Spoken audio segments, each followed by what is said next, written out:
All right, here we go. Adam22 of No Jumper. Welcome back to VladTV. Vlad, how you doing? I'm good, man. I'm good. I did your show last time. Mm-hmm. Classic episode, yeah. Classic episode. That's when Wack actually showed up in the middle of the interview and started spraying the table. Feel free to use that footage. I need the VladTV viewers to know how funny that was. Okay, you want me to cut to that? Sure. Flashback.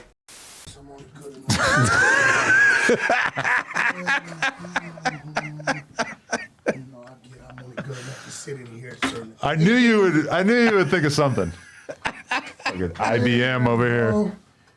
For you guys, two white guys, appreciate it. All right, that's where we're gonna end it. Did you understand the reasoning behind that? I think he was just kind of annoyed that he showed up for his episode with me, and we were full-fledged into the interview, and he was a little jealous, like, oh, Adam's sitting down with Vlad, I should be on this episode, and like, he knows that I do interviews all the fucking time, and that my show with him is a relatively small portion of my interview diet, but I felt like, you know, he's just getting kind of restless out there waiting for us to be done for 45 minutes, so he thought up a skit in his head, you know? Okay, because I actually, you know, before the interview, I said, you know, because when you asked me to come and do an interview, I said, if you want, you know, me to do it with both you and Wack, I'm cool with that. Because when Wack did my show, I said, if you ever want me to do your show, whatever, I'll come do it. But you decided to just have me by myself, so. I would like to do an episode with you guys together, but, you know, sometimes you just have it in your head how your day is going to go in terms of interviews. And in my head, it was like, I have a very, very good Vlad interview in my head. And if I bring Wack on with Vlad, it's going to be more of a shit show because he's just a crazy fuck. And so, but then also at that time, I knew that I had a really, really good episode with Wack in my head as well.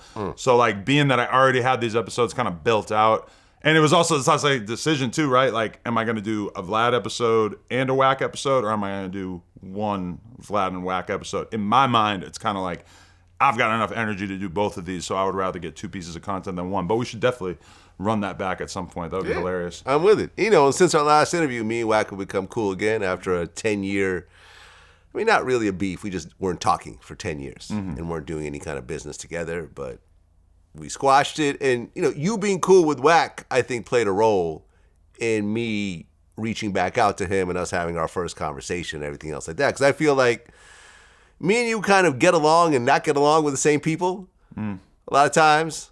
So it's like, if you're getting along with Wack, I felt like there's a reasonable chance that I can now get along with Wack. And I was right.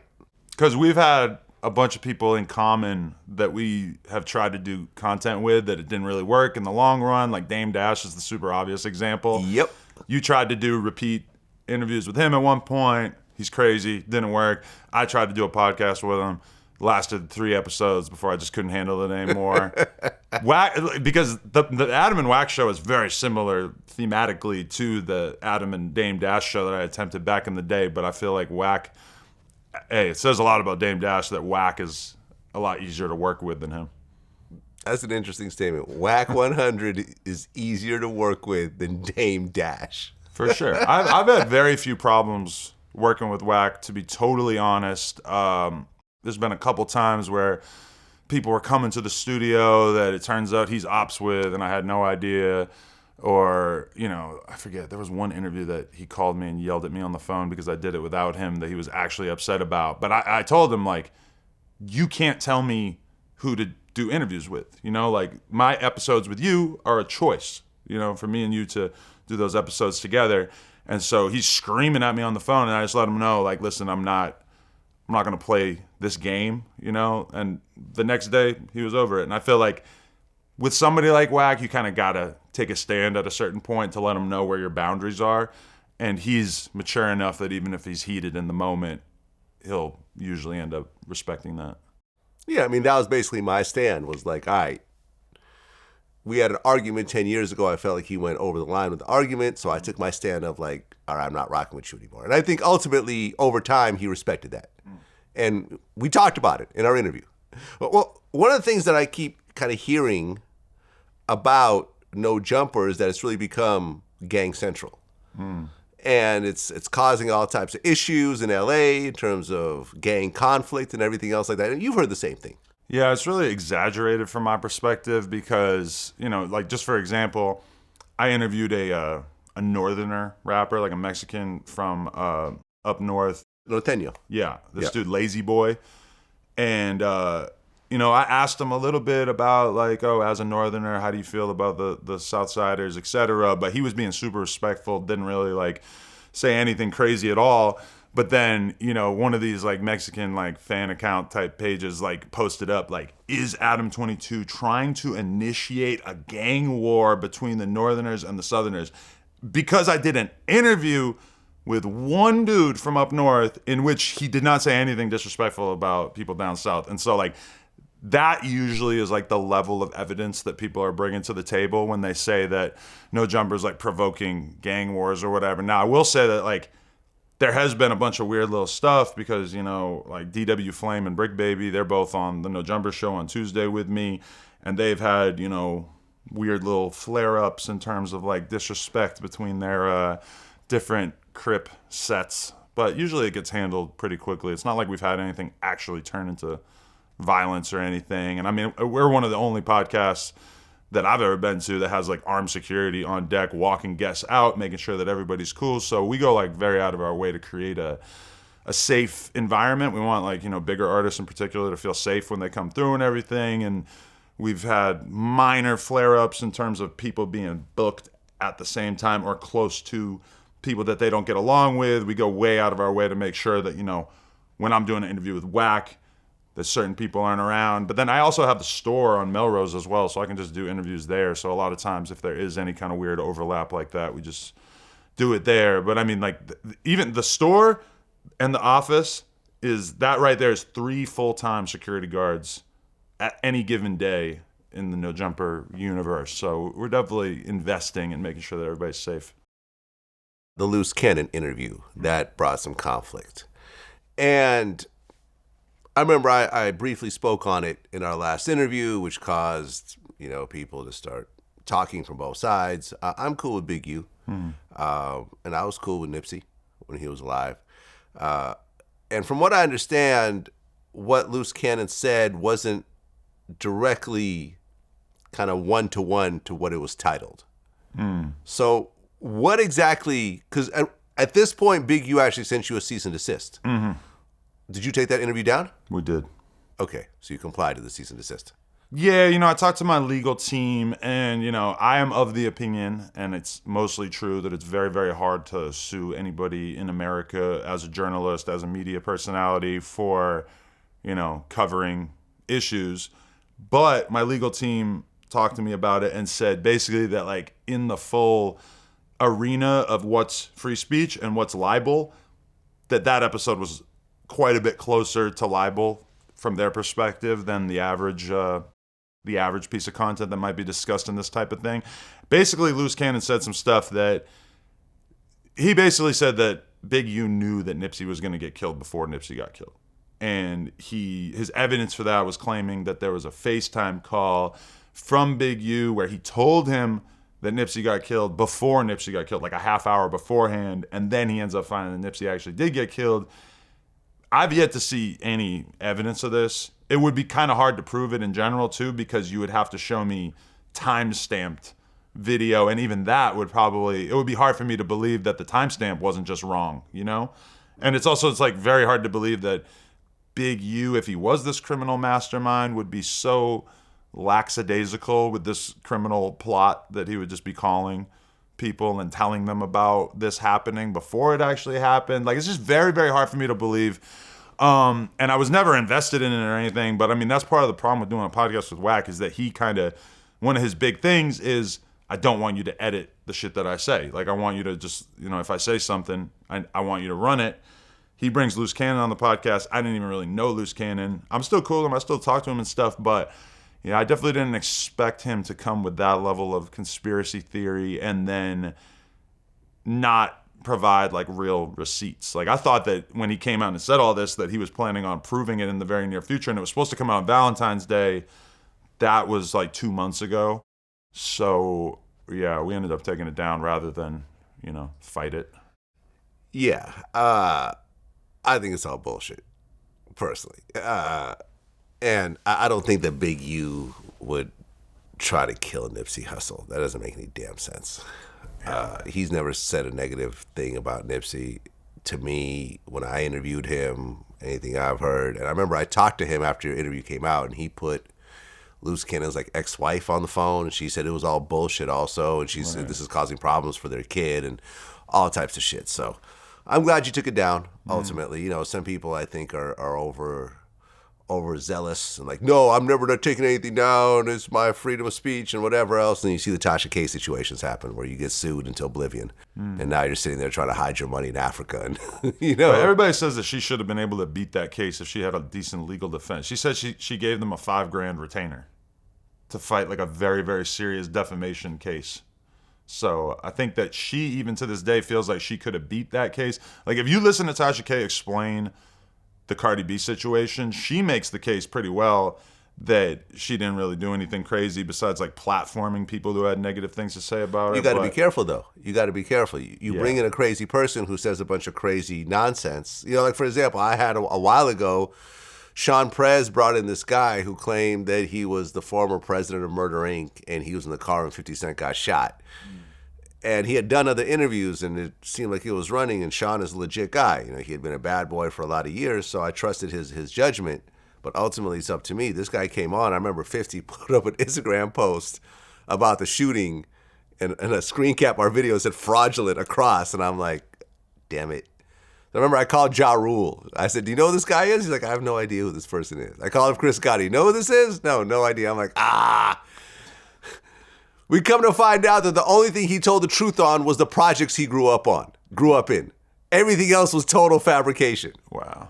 So we took it down, and, 50 took down his Instagram post and whatever. I mean, mistakes happen, but... Yeah, I got a few over the years that, you'll interview somebody, and sometimes it happens right away where you'll just get like an explosion of comments telling you that this guy is not who he says he is. And then sometimes it kind of like trickles in as time goes by, or... as time goes by, you start to feel like, well, if that was true, then why is there not more evidence or more people coming forward saying that that's true? So, yeah, I mean, especially at this point, I want to do a little bit better job vetting who we have on. And, it's not like there's a lot for us to gain from being the platform where these big U accusations are brought to the table, Because it's kind of like if they broke on another platform, then us discussing it with that person is more reasonable. But like us opening the floodgates is a little bit more complicated.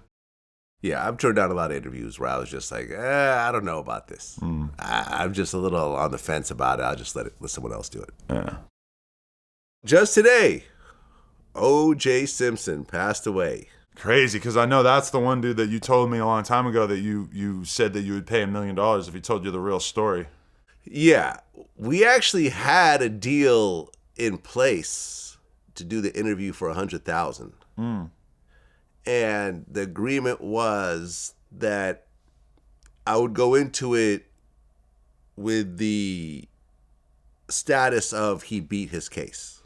So I'm not going to go into the blood evidence and all the stuff that doesn't go along with him being found not guilty or whatever else. I was just going to cover it somewhat, but I wasn't going to dig too deep into it. But I was going to get into the whole Vegas robbery situation. I was going to get into his football career and everything else like that.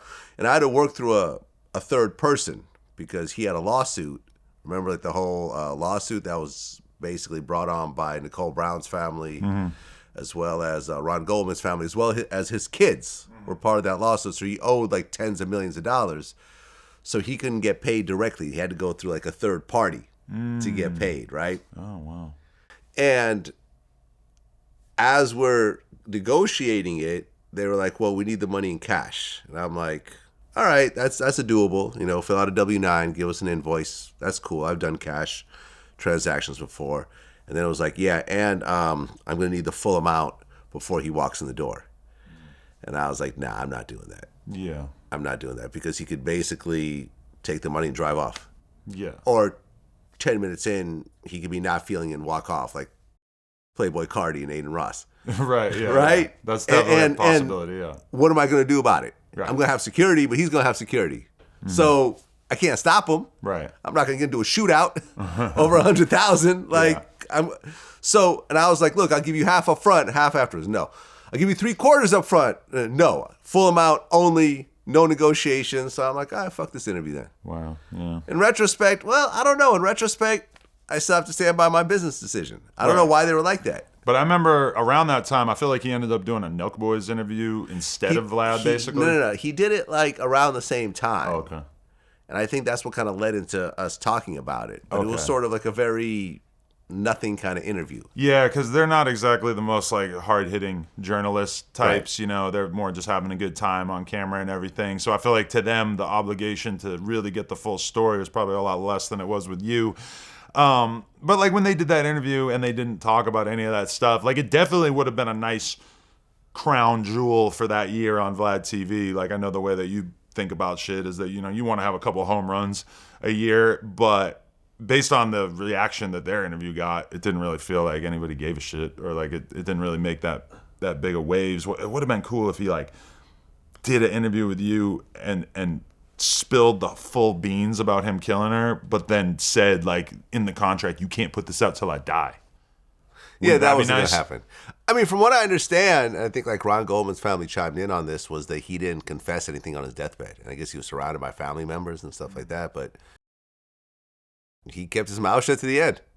And you got to respect that, because we're surrounded by rappers and shit who are eager to tell on themselves. And so the fact that he held it down, even though he did write a book that he basically confessed to it, you know. I read through that book. It was very, he didn't really confess to it. He really? kind of alluded to it and said there was other people involved or something, but I don't know. Yeah, because I got hit with this memory of myself when I was seeing that OJ died today. And it's this memory of myself in like 5th and 6th grade when the OJ trial was going down. And my main media diet at that time was The Source and XXL. And I had clearly gained the perspective that black people, for the most part, thought OJ was innocent. Mm-hmm. And so I was riding with that opinion when I was 11 or 12. Like my parents still to this day will mention how fucking annoying I used to be when I was in elementary school, because I would be talking about how OJ was innocent all the time. And it's just, when I look back on that and just think about like how bad I was trying to fit in by like having that fucking stupid ass opinion. But then at the same time, I mean, I see people pushing that agenda on Twitter today, to this day, still going hard with the OJ's innocent verdict perspective, which I can't really get behind at this point. Well, yeah, like right when he died, I actually did a poll. I mean, of course, people are upset about the poll, but people are going to be upset. I said, now that OJ Simpson passed away, do you think he killed Nicole and Ron? We're approaching 3,000 votes now. 53% said yes, 31% said no, and 16% are undecided. So about half the people think he did it. 15% are kind of on the fence, and 35% or 30% feel. Do you remember when the internet was kind of promised to us as this place that was going to create such a free flow of information that it was going to be very easy for everybody to sort of like land on what the truth was? It doesn't really seem like that's worked out so much. In this case? When you see such a huge percentage of people that are able to be fooled by this ridiculous narrative, I mean, I don't know. Well, he was found not guilty. Listen, that holds for something. Yeah. That holds for something. Was Mark Furman a racist? Yes. Did the glove not fit? It didn't. Now there's reasons, you know, I've seen the documentary. He was on like medication that he stopped taking that caused his hands to swell. There's that, you know, but at this point, we're never going to know. It's going to be an unanswered question. The only person alive potentially to see it was him, right? There's no other witnesses. I interviewed Kato Caitlin. Oh, right. I know. He thinks he did it. Yeah. Based on the timeline of him hanging out with OJ. They went to McDonald's right before the murder occurred. And he showed up back in the house after the murder occurred. He tried to say that Kato was with him the whole time. Kato was like, oh, no, I wasn't. Let me get up out of here. He's trying to pin this on me. Nah, I'm good. Right. He bounced. He took the stand. And he wasn't really one way or another. You know, they tried to label him a hostile witness, but he wasn't a hostile witness. He was just, listen, I'm just going to tell you what I saw. Mm-hmm. I was cool with Nicole. I took care of her kids. I lived with her. Like, but at this point, I don't know. I personally think he did it, but I just have an opinion. But like 43% of people thinking that he didn't do it to me is just kind of 31% think he didn't do it. I guess that's and 16% are unsure.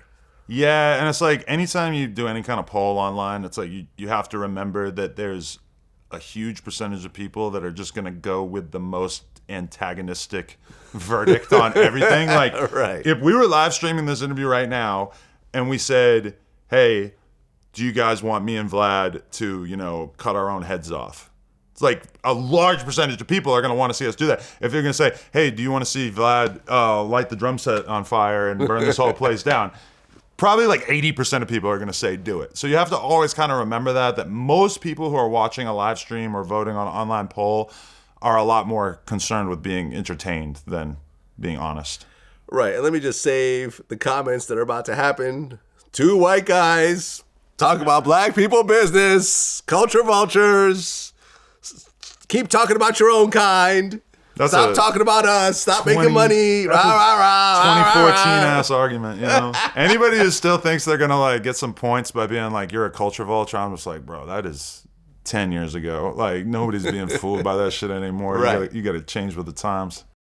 Well, the biggest thing that's happening right now in hip hop is the Kendrick, J. Cole, Drake beef. The Civil War. The Civil War. Now let's go ahead and recap what happened. Mm-hmm. First of all, Kendrick jumped on Like That with Future and Metro Boomin. And he dissed J. Cole and Drake. He said, fuck the big three, it's just big me. Mm-hmm. So then J. Cole comes back with a diss record. A couple weeks later, he puts out a whole project. But there's a whole diss record about Kendrick. A few days later, J. Cole takes the stage at Dreamville and apologizes for dissing Kendrick. I've said a lot about this. How do you feel about this? I mean, it's a disappointment in the sense that like mainstream top tier hip hop has seemed a lot more interesting for the last couple weeks than it has at any time in recent memory. And I think we all kind of are excited about it because we love the idea that skill and, who's the best rapper, who makes the best music is kind of like taking center stage again. Because, for a long ass time now, that hasn't really been the conversation that we've been having, and when we talk about beef between rappers, usually we're talking about much more low level dudes and everything. And so in that sense, I think J. Cole just being so quick to apologize was a huge letdown. I seen that both Academics and Maul from Rory and Maul went like viral for basically doing the I'm so ashamed of J. Cole. He's let us down. This isn't hip hop. That whole monologue. I saw both of them deliver basically the exact same monologue about that topic. But I get it because like my experience with J. Cole is that more than probably anybody I've ever met in hip hop, he has this sort of like serene, Jesus-like vibe about him. The way he moves around, the way he's like so insanely famous, and you'll just see him like shopping and shit without security, not dressed up at all. Like even just like the fact that, I shot my shot a couple years ago just being like, hey man, like I would love to do an interview. Like if you ever are into it, like we should definitely get an interview in. He called me and gave me like a 15-minute conversation just about my life, how shit was going with my kids, everything, talking about fatherhood, etc. But basically was also like, look, I'm not really doing interviews right now, but maybe in the future. But like, and I know that is very out of the ordinary for a superstar rapper to take 15 minutes out of his day to like say he doesn't want to do the interview, but then to also make you feel really good about the experience and let you know that he respects you. Like you just don't get that from most rappers. Most rappers, like, especially at his level, they're probably not even having a conversation with you like about that kind of shit. You hear all the time about Kendrick not even having a fucking phone. So in that way, I say all that to just say that when J. Cole says that it gave him a bad feeling that he did that diss track about Kendrick, I believe him. And when he said that he, was taking it for granted how good he was sleeping for the last 10 years, I believe him because there's been times where I've said something about somebody on the podcast, and I felt like I was 100% justified in saying it. I felt like that they deserved it, that what I was saying was true, etc. And it still left me with a little bit of the ick in terms of just feeling kind of gross about taking this war of words to that point. And the thing is that when you're rappers dissing each other, yeah, you diss each other's catalog, you diss each other's music, you imply that the other one sucks. I don't think anybody believes that J. Cole really feels that about Kendrick. That J. Cole really thinks that To Pimp a Butterfly is a trash album. And I say that as somebody who, myself, I remember listening to it once or twice when it came out and just being like, whatever, I don't care. Never listen to it again. I don't really believe that J. Cole gave it such a brief amount of time in his tape deck.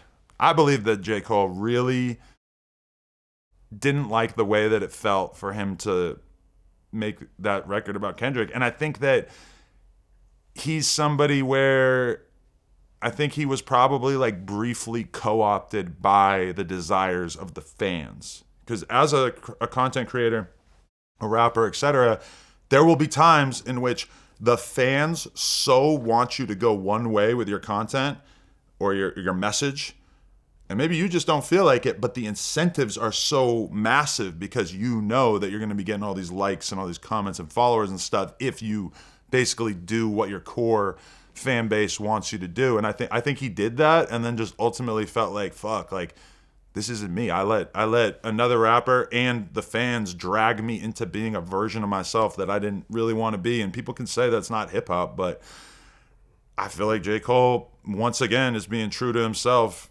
regardless of what people are going to say. I feel like he had a moment there where he wasn't really being true to himself when he decided to go to war with Kendrick and diss his whole catalog, which I don't really believe that he feels that way. And also, like, but there's a long history of Kendrick and J. Cole kind of taking shots at each other. Shout out to my boy, What's the Dirt? He got a great YouTube channel where he's broken down all of this in extreme detail. So I do believe that there are some like bad feelings between them, but ultimately, you know, you can look down on J. Cole for going that direction with it, but I'm forced to respect it. I think he's really being himself. I met J. Cole before. Mm-hmm. I never did an interview with him. A couple of his interviews are on my platform that some of my people have done. Yeah, he has that chill vibe. I'll give you that. But me and Russell Simmons had a conversation about this. And Russell was like, look, this guy is breaking the mold. He's being himself. He's finding his peace, whatever else. And I respect that because it's Russell Simmons. Russell has contributed more to hip-hop than I ever will. I'm not kidding myself when saying this out loud. Like, he is the godfather of hip-hop. But what I pointed out to Russell, that Russell agreed with me on, is that for the last 10 years, J. Cole's been dissing rappers, saying he's the best, saying if there's beef, I'm going to murder you. He's dissed white rappers on Fire Squad. He's dissed Iggy Azalea. Like, he's constantly talked about the beef shit and how he's the best and how he's better than everyone else, how nobody could be on his album because they're not good enough to... I feel like you're making him sound more boisterous than he actually is, though. Because come on, he says that shit in like a normal rapper context. He's not like... He is not... My point was with Russell was this is not PM Dawn. This is not the set adrift on Memory's Bliss and, right, flowers and rainbows and unicorns and I love everybody. And there are rappers like this. There are very non-confrontational rappers who are not braggadocious and stuff like that. Mm-hmm. And shout out to those rappers. J. Cole has not been that. Mm. And what I think, from my point of view, was what really got to J. Cole was not, this doesn't sit well on my spirit, is that for the first time, he comes out with something significant and everyone universally essentially said it was trash. That comeback, I was just on Math Hoffa's show. Everyone on that panel with us agreed Kendrick 1, J. Cole 0. Nobody looked at that diss record and said, oh, yo, that was Hit 'Em Up Part 2. That was Back-to-Back Part 2. That was hot. Like, yo, he killed Kendrick. Kendrick is on the ropes. Nobody said that. Everyone said it was an awful comeback record. And for the first time, J. Cole's having to basically admit that he's flopped in a very significant move. So do you double down and flop again? Or do you say, oh, no, I don't want to compete again? Yeah, because like think about the incentives now. It's like J. Cole's kind of, if he had kept going with this like dissing Kendrick arc, it would have involved him taking it to a totally different level, because we all could probably imagine J. Cole doing like more of a low blow track. Like that. That's the weird thing about this whole battle, and I expect it's going to change tonight, which we got to talk about, is the fact that Kendrick's diss basically only addressed the music, and J. Cole's response basically only addressed the music. I have a feeling that if Drake responds tonight, which is what everybody's hyping up because it is in fact Thursday, what is it, the 13th right now or some shit? The 11th? It's the 11th. It's the 11th. So people are saying that Drake might drop tonight, that there's another Future album that allegedly has another Kendrick verse on it. I had people telling me that Kanye has a Like That remix that's coming out, which I don't know 100% if that's true. But I would suspect that the next phases of this whole beef are going to have to go past the music, because I don't really imagine Drake, with all his pettiness and his messiness, I don't really imagine him firing back at Kendrick and keeping it strictly about the music, especially when Drake, as a musician, is somebody who's clearly been more like co-opted by the incentives of creating pop records, versus Kendrick, who really hasn't gone terribly out of his way to do that at all. But I don't know. I feel like the next phase of this battle, now that J. Cole has kind of stepped aside, is going to be more Drake versus everybody, which is actually a real shame, because Drake doesn't feel like he has a ton of allies who are really trying to go to war lyrically in this whole thing, whereas they've really created a whole coalition over there with Rick Ross and Kendrick and Future and The Weeknd and everybody. And I mean, I've been stuck on that Future Metro Boomin album. Like I was listening to it on the way here. I probably listened to it 10, 12 times since it came out. When the J. Cole shit came out, I listened to it exactly one time and then went back to the Future album. So for me as a hip hop listener, that album completely brought me back to like March Madness. It brought me back to the best times of being a Future fan, which is saying a lot for a dude who's like 40, you know? I mean, J. Cole actually dropped a pretty good project. There's some songs on it there was cool. that I liked. But look, I've been very vocal. I called this the worst rap battle of all time. I said J. Cole apologized to Kendrick faster than Diddy paid Cassie. Pretty much. I said that J. Cole just announced that he's changing his name to J. Fold. Oh. He'll start using the phrase Fold World for all future songs. He's also changed the name of his next album to The Envelope. And this is what I said that actually went viral. I said, for everyone thinking that J. Cole apologizing for making the Kendrick diss song is no big deal, think about this. Think about Nas apologizing to Jay-Z after he dropped Ether. Tupac apologizing to Biggie for Hit 'Em Up. Drake apologized to Meek Mill after back-to-back. But Jay-Z did. Ice Cube apologized to NWA for No Vaseline. Jay did apologize to Nas. Way later. No, after the Super Ugly song, and it was basically because his mom, I believe he said his mom almost like shamed him into doing it, and it was particularly the lyric about, I left condoms on your baby seat, which is a very gross lyric. Yeah, it's a nasty lyric. Weird, but Nas didn't apologize for Ether, which was the big one. The Super Ugly was sort of a throwaway track afterwards. It was really Takeover. Jay didn't apologize after Takeover. Right? Then we keep going to the Young Dolph disses and everything else like that. You just got to basically stand on your shit. Listen, and I said I'm all for growth and maturity, but this is hip-hop, which is birth and competition. J. Cole's been talking shit about being a top-tier rapper for a decade now, but when push came to shove, he folded. And listen, you look at hip hop, it was like, yo, I'm the best. I'm rap better than you. The DJs, I can cut and scratch better than you. Breakdancing, you compete in breakdancing. Hip hop is based on competition. In fact, I remember I talked to Melly Mel about this. Before the message, it was rappers talking about rapping. Out-rapping the other rappers. From Busy B, Cool Mo D, KRS-One dissed the whole Queens, the entire borough with millions of people. Like, this is what hip-hop is based on. And you've been talking all this shit for all these years, J. Cole. You have not been a happy, I get along with everyone type rapper. You the shit. Everyone's worse than me. Whatever else. Someone clearly of your level said, they put it out there. And you responded. You didn't have to respond. And look what happened. I don't know. I'm not feeling it. I'm just not feeling it. I agree with you. It seems distinctly not hip hop, but that fact makes me believe that it was even more true to what J. Cole felt in his heart, because he had to have been realistic enough to realize that when he said that on stage that he was going to get a reaction sort of similar. I don't know. Who knows? Maybe he's totally out of touch with what people are going to say. But to me, if I'm J. Cole and I apologize right after putting out that song, I'm expecting to get the exact response that Academics and Maul and all these different people had, and basically what you're saying. Yeah.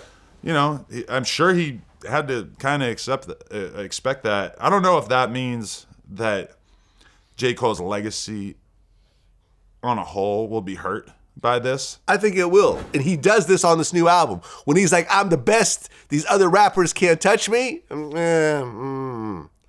All of those types of lyrics are all thrown out the window now. Now he could take that out of his vocabulary and just go back to doing songs like Role Models and shit like that. No one's going to say he doesn't have a great body of work. He does. I'm a J. Cole fan. I listen to his albums. But in the same way that Tekashi could no longer be a gangster in his records, J. Cole can't say he's the best MC on his records. Right? Because that's what I'm comparing to. So he's essentially the Tekashi it's comparable of that genre now. It's comparable to a street rapper who gets his shit took or gets beat up in the club, and then all of their lyrics about being the toughest in the world kind of fall flat after that. Like a Tekashi. Like a Tekashi. That's what it's like. Yeah. He can no longer say that. Whenever I hear him say that now, like on his new project, I'm like, yeah, okay, what about Kendrick though? You know, you go apologize your way out of whoever else you're offending. You know, imagine if Michael Jordan apologized to all the teams he beat in all the finals, you know, and yeah. He sends his rings, 6 rings to the various, 80 or something players and let them wear it for a week so they can feel like they're a winner too. Like it's competition. You've been a competitive guy. And people are like, oh, hip hop is the only one that does this dumb shit. Other genres, people aren't beefing with each other. Other genres are not calling each other out. Name a country singer that dissed another country singer on a record. Doesn't happen. But the comparison is that a lot of the top pop stars, where you're talking like Ariana Grande, Taylor Swift, etc., they all take their personal life and put it in the music to sort of like make people listen to it over and over. And it's not typically so much about who they have problems with. It's more about like their relationships and stuff like that. Like my girl listens to all these bizarro Taylor Swift podcasts where they basically pick apart Taylor's lyrics the same way that rap fans pick apart Drake and Future and all this shit right now. And if anything, I think it adds a shitload of like repeat value to those projects. And that's why I think that somebody like Drake, he realizes that. And that's why his most recent project is full of like random Rihanna disses and shit. It's like, he's really giving you something to go through and to make reaction videos about and to commentate upon. So I don't know. I feel like I also just wanted to mention that my favorite moment on the whole Future Metro Boomin album is right after Kendrick's verse where he slams Drake. Metro's not a rapper, but he just goes crazy with that one sound effect, like on the beat. It's just like like I just have this mental image of Metro just like smashing buttons in the studio, just being like, yeah, Drake, you bitch, fuck you. Like he can't rap, so he got to like kind of let it out that way, which I think that's pretty amazing. Yeah, I mean, look, that's a sample of Rodney O and Joe Cooley, Everlasting Bass. Okay. For everyone who doesn't know that, go back and listen to the song. Metro didn't really do a lot of production. That was really? Basically a record button song. Like it's the exact same beat. Like he just chopped up an existing classic West Coast song. Oh, okay. And then he added the Eazy-E intro. I think that's why which Wack100 is claiming he's responsible for.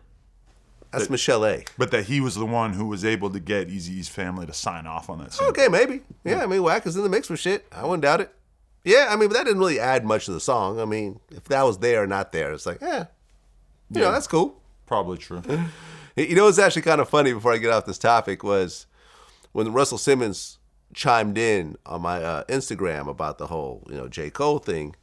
He talked about how when he first signed Will Smith, he said when they first got together and talked, Will told him he got punched in the eye because he was messing with some girl that had a boyfriend, right? And when Russell said, "What'd you do?" he said, "I held my eye." And he said during that time, half the gangster rappers were basically poets making up lies. So he respected that. Wow. Right? But it's funny how that incident didn't age very well. You can fast forward to now Will Smith. But now do you He's think slapping people on stage? is J. Cole going to have this like resentment built up inside of him because of how he's been treated by the hip hop community and the commentators and whatnot? Like how does that manifest itself? Do we expect, does J. Cole take a few months and then drop another project or new songs? Does he really remove that album from streaming services? It's still there. He said I'm removing it. I just saw it this morning. It's still there. Yeah. You think that if he was going to remove it, he already would have done exactly. so. Yeah. He used it as promo for his new project. Like, come on now. Like, me and Daylight had a conversation because the song Pie, Daylight and Ab-Soul are on it. Right. And J. Cole seems to have taken a shot at Kendrick on that song also. Even to the point there's like a trans comment where people are saying that's a shot at, Kendrick's aunt. Which, if J. Cole felt bad about this project, don't you think that's probably the kind of thing that he would have felt pretty bad about? Because that's something I wouldn't want to do as a rapper, is just like randomly start attacking people in your family. And J. Cole, like, I follow a lot of woke people on Twitter. Like, I've never seen so much negativity towards him besides that trans comment. Like, the real woke people on Twitter are like furious about that one. Yeah, I mean, and what's interesting is that, J. Cole takes someone who's always been on TDE, Ab-Soul, and someone who's affiliated with TDE, Daylight, on a song where he's dissing the biggest artist that was on TDE. Mm-hmm. And, me and Daylight kind of talked about this over the phone, just to kind of catch up. And Daylight feels that J. Cole is almost doing this on purpose because the next album is called The Fall Off. So he's like falling off as a preface to the fall off. I personally don't think so, man. I personally don't see that. I don't know. Imagine putting out a bad album just to like create this narrative. I don't know. But yeah, I mean, all right, think about how unique the Kendrick situation is that he's with TDE from the very, very inception of his career. Mm-hmm. He's riding it out with all these dudes, and like, a lot of people involved are like very serious street dudes. You could assume that they were vouching for him, they were protecting him, they were incubating his talent. Kendrick is responsible for putting on Schoolboy Q and Ab-Soul and all these other people coming up under him. And then at one point he just decides he wants to leave. Now, just like I know, that when you incubate somebody's talent for years and years and years, and then they decide that they just want to go and do something else, it would be great if they could just leave in a cool, chill, humble way. It doesn't normally work out that way. I've seen VladTV hosts move on. The incentives are too high for them to talk shit about you, for most people to ignore it. And the same thing with me, where very rarely do you just get to make this clean break with somebody, which it would appear, truth is in the details, that Kendrick and TDE actually had a decent fallout where there wasn't really any hate or shit talk between them, whatever. A lot of people on TDE who are affiliated with TDE still say positive things about him, still meat ride him. Truth is in the details. But then at the same time, like, now it's kind of like when you see that Ab-Soul verse on the J. Cole project, you're like, oh, okay, maybe there is some animosity. Maybe like a few of these people really do feel a way. But I feel like you get like a handbook when you sign to TDE or become part of TDE about like how tight-lipped you have to be, because the way that they move is so different from how 95% of hip-hop moves. It's like we normally get constant insight into everybody's careers and the moves that they're making and who they like and who they don't like. And like, Kendrick's been separating himself from TDE for like 4 or 5 years, whatever the fuck it's been, and you never really heard a peep. It's very rare. It doesn't normally work out that way. Well, you're also seeing a extremely high level of success all around. Well, for Kendrick, for TDE as a whole, yes. Yeah, that's what I'm saying. Like, but you'd expect the grumpiness from the Foot Soldiers. But the Foot Soldiers all benefited off their Kendrick affiliation, and I think some of them are feeling they might get another Kendrick verse with the right song in the future. Maybe. You throw out a diss record and it's over forever. Kendrick don't have to go back down and work things out with you. He's at the highest level. I've always said that if Kendrick, Drake, and J. Cole all drop on the same day, everyone would listen to Kendrick first. Now, academics disagreed with me in our last interview, and we all have our opinions. He said it would be Drake. I'll probably listen to Drake first. I would listen to Kendrick first. I'll listen to Drake second and probably J. Cole third. But all of them have monster numbers for certain projects and stuff like that. So I don't know.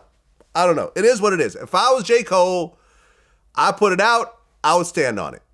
I probably wouldn't do any more diss records, but I'd be like, all right, I'll put it out there. And that's the one thing I can say about J. Cole turning the other cheek when it came to disrespecting Kendrick's catalog is that, like, there's been multiple Kendrick albums that I have listened to, and I then thought, I'm never going to listen to that again. And I never listened to it again. And I've had this conversation with a shitload of people, and I genuinely feel like, you know, we live in LA. I'm familiar with, like, what the average young person in LA listens to. And I don't think the average young person, I brought this up with people on the podcast who are, like, straight up, like, you know, people from hoods in LA. And I've asked them, like, what percentage of people in your neighborhood, the young kids, the 18-year-old kids, whatever, like, what percentage of them do you think have listened to Kendrick's last album? And we usually arrive at, like, maybe like 10 to 20%. And the percentage who, like, really give a fuck about it, probably even lower. I thought that J. Cole's explainer of the quality of Kendrick's catalog was actually pretty fucking accurate, and then he let us down by not standing on that, which was kind of a disappointment. As somebody who I consider myself, like, I'm a fan of Kendrick, I respect what he's bringing to the table and everything, but I also just feel like at a certain point, his music really lost touch with the salt of the earth ass people that are the types of people that I typically do interviews with, but nobody wants to discuss that because it's like he makes Grammy-friendly music. He makes music that appeals to 35-year-old white people that don't listen to any other rappers besides Kendrick. I mean, yeah, but that's the history of the Grammys. The Grammys will always go for not always the best-selling projects, but also, like, the artsy, creative, left field type projects. I mean, I'm looking right now. Kendrick has 5 songs with over 1 billion streams. He's got 60 million monthly, listeners. Like, no, he'll have, like, a big hit or two on, like, most of the projects, but then yeah. the other 19 songs typically are not really anything that I can imagine anybody wanting to listen to more than a couple times. Right, but he goes left field with it. He doesn't use the typical producers. He doesn't use the typical features. He doesn't have a cell phone. He disappears for 3 years at a time. And everything about his private life is hidden away, which is kind of amazing because I feel like you and I both know that, well, I mean, you've done a great job, like, kind of not talking about your private life at all. My private life's pretty private, too. But for most people, they don't really get to do that. A lot of celebrities don't want people knowing about their dating life or their home life or whatever, but it just ends up out there. And I mean, like all the stuff that we know about Drake that Drake probably doesn't really want us to know, I mean, apparently Kendrick doesn't have that problem because his whole life has been hidden away. Yeah, but, well, I mean, it's kind of the same thing with J. Cole. I feel like J. Cole and Kendrick seem to have one main partner in terms of a female, whether it's their wife or their fiance. I don't know if Kendrick is married or not. I think he is, yeah. He is? I think so. Yeah. If he's married or engaged, whatever, but it's one girl, he's got both, 2 kids with her. Drake is out there. Yeah. Drake is fucking all types of randoms and sending out dick pics. Yeah, sending dick pics, and he's messing with her and her and her and that and it and whatever else. And, like, he's at games with people's baby mothers and, renting all out types the stadium, of... Yeah, no, he's all over the place with it, He messes with porn chicks. Like he's really out there slanging dick. Whereas the other 2 dudes are more stable and, do they have side chicks? If they do, those side chicks know how to keep quiet. They know their position. They know that they're with a powerful individual. They're probably paid off pretty nicely. Not to, same thing with Dr. Dre. During the divorce, you hear that he had assaulted a chick who lives in some mansion with one of his babies. You don't hear none of Dre's women talking about him. They're smart. Yeah. Drake messy as fuck. I've had conversations with all kinds of girls that fuck Drake, and they just... it doesn't seem like they have NDAs, but then also it seems like they don't go and talk about it to the media either. So maybe they do have NDAs, but I don't know. It's like, yeah, Kendrick is like he really took a page out of like Eminem's book, where they another one. Yeah, you don't know who the hell Eminem's having sex with. Yeah, honestly, his ex-wife Kim is the only person I know that he has had sex with. Yeah, for me, sounds a little weird when I'm saying that. No Diddy, but no, but like think about Drake. He's like a dude like Kendrick or Cole. Once you get to that point that you could like pretty much have sex with every woman on earth, it makes sense that you kind of like end up shacking up with one of them, because a lot of guys, the reason why they want to fuck so many girls is just for the challenge of it. because if you're just a random guy, it is a huge challenge to get laid, right? But I feel like Drake is someone who has access to more girls than any of us could ever fathom, and he's still having a good time, which I respect as a porn star, as a guy who likes fucking sure. I respect it. But like, even for me, as soon as I started to get to the point where I was consumed with like attention and just having so many girls hit me up, and I realized like, oh, it's a Friday night, I can actually just get these girls off Instagram to come over to my house and fuck. I don't even have to go out. I don't even have to spend money. I don't have to do anything. At that exact moment was when I found myself getting into a relationship, because it just felt so overwhelming and sort of just like intimidating to have so much at my disposal, that all of a sudden being in a real committed relationship with somebody felt like a lot more attractive to me. I don't know. Well, let's talk about your committed relationship. Well, because since our last interview, our last interview was after Jason Love, the male porn star, had a scene with your wife. Mm-hmm. And I know a few interesting details about that, which I'm not going to share, which you have told me off camera. Yeah. Which is a little funny, but I'll leave it at that. But since that time, you guys had a reality competition. For the love of Lena. Right, for the love of Lena, where a group of men compete to have a threesome with you and Lena. Mm-hmm. So the winner was Lil D? Shout out to Lil D. Harlem Stand Up. Okay, what made him the winner? How did he win? I mean, like, once people thought that the whole thing was planned out. By the time we got to the end, it was Alex Jones, who is an adult star, not the conspiracy theorist, and then my friend Air Thugger, and then Lil D. Those were the three left. And we're just kind of like sitting there doing like a little mini podcast type thing with them, just interviewing them. And I just felt like Lil D had the star power. He kind of got the like Lady of Rage Afro puffs going on and shit like that. Like, he's a real swaggy young kid from New York. Not that young, he's like 24 or some shit. But I don't know, I just felt like he kind of had the star power that we wanted to like anoint him and help take his career to the next level. Okay, so the three of you had a threesome. Yes. Now, it's one thing where your wife leaves the house to go sleep with another man and then comes back a few hours later. It's another thing where you're right there, basically Eiffel Towering it. No, yeah, that was way better. Like, I had way more fun being a participant in it. Okay. That was not a bad day at work for me. I don't know, like, people have all kinds of theories about me not being into it or whatever. Like, I was into it. That was a fun day at work for me. Okay, so you enjoyed that. We've done 2 boy-girl threesomes in the last few months. Like, we did that Lil D one, and then we shot one the other day with the homie Hollywood Cash. Hollywood Cash. I realize a lot of these porn stars have funny names as I'm saying them. Okay, and this is for the OnlyFans. Yeah. Shut up. Okay. Onlyplugtalk.com. Right. This is an African-American man as well. Everyone involved is African-American up to this day, yeah. Okay, so the 3 men that have had relations with your wife have all been black. Yes. Is this by design, on accident? If you were to fill this room with like the top 100 male porn stars on Earth, probably like 80% plus would be black. Even given that, you know, a relatively small percentage of Americans are black. So, you know, it's definitely something where like the majority of the male talent is black. So it's not really something we ever like planned out. There was never a time where we were like, oh, like maybe we should have a white dude instead. You know, it's just kind of came naturally to us. Okay.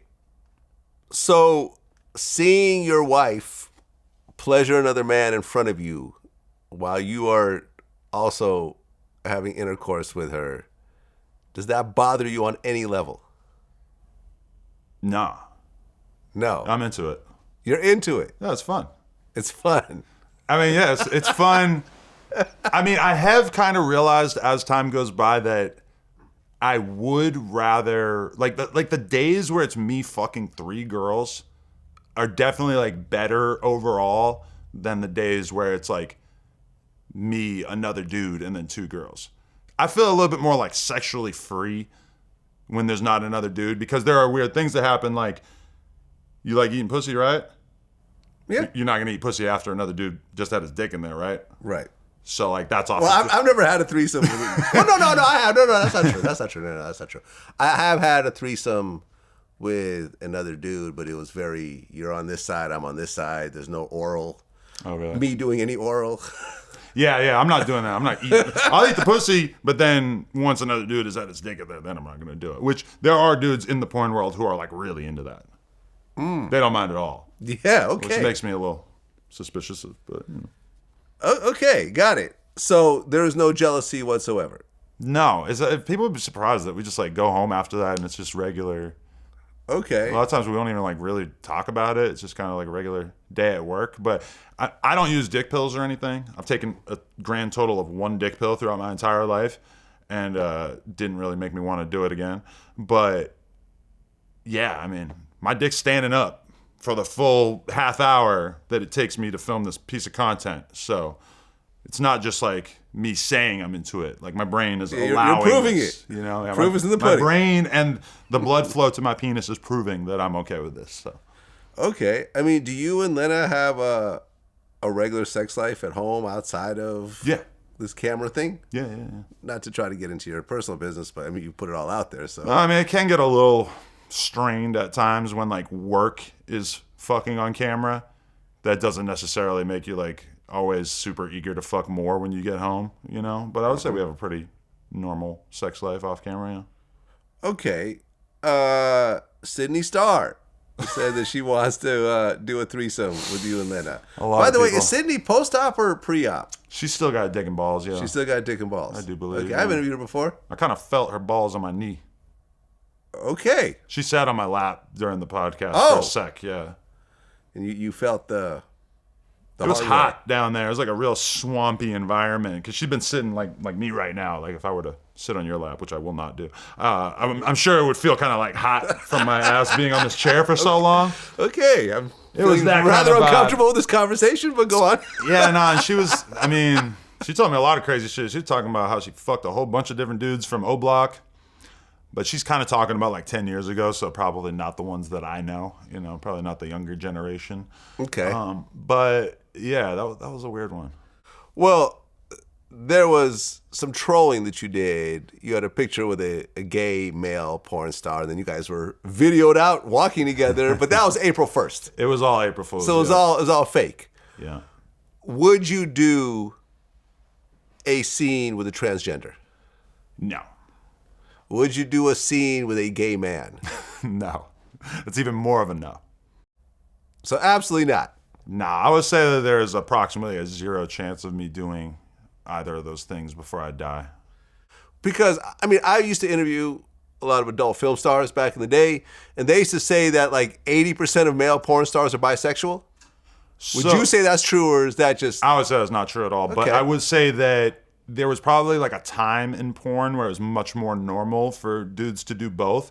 You have to also remember that there was a time in porn where almost everybody doing porn was like a decrepit weirdo. Like I've been reading this book about the history of porn, and it's like back in the day there were no like hot chicks doing porn. It was like fat fucking women. No, you're bugging. When? What, the 60s? I'm talking about the 60s, Okay, yes. Yeah, all right. There was a time period where it was by the time the 80s rolled around, forget yes, it. by the time you get to the 80s and 90s, that's when, like, you know, because that's why somebody like Jenna Jameson, like, rocked the fucking nation. Because it's like, people hadn't really seen a chick that hot doing porn. You know, it really stood out to people. Now, when you look at porn, there's all kinds of chicks who are, like, super attractive doing it. Yeah. But, yeah, like, I feel like there are a handful of male porn stars that I know, and I have like a cool friendship with them, and then at some point I'll just like see a photo of them fucking a dude in the ass, and I have to kind of like recalibrate my assumptions about them. But you know, it is what it is. Yeah, I remember I had Terrence Gangster Williams on my show recently. He's gonna be like, "Why are you bringing my name up right after you're talking about gay porn?" Well, we were talking about all the gay stuff that happens in prison. He was locked up for like 27 years. And he was saying how older inmates would like trick guys into doing gay stuff with them. And one of the ways is they'd be like, "Hey man, your hand can't be gay."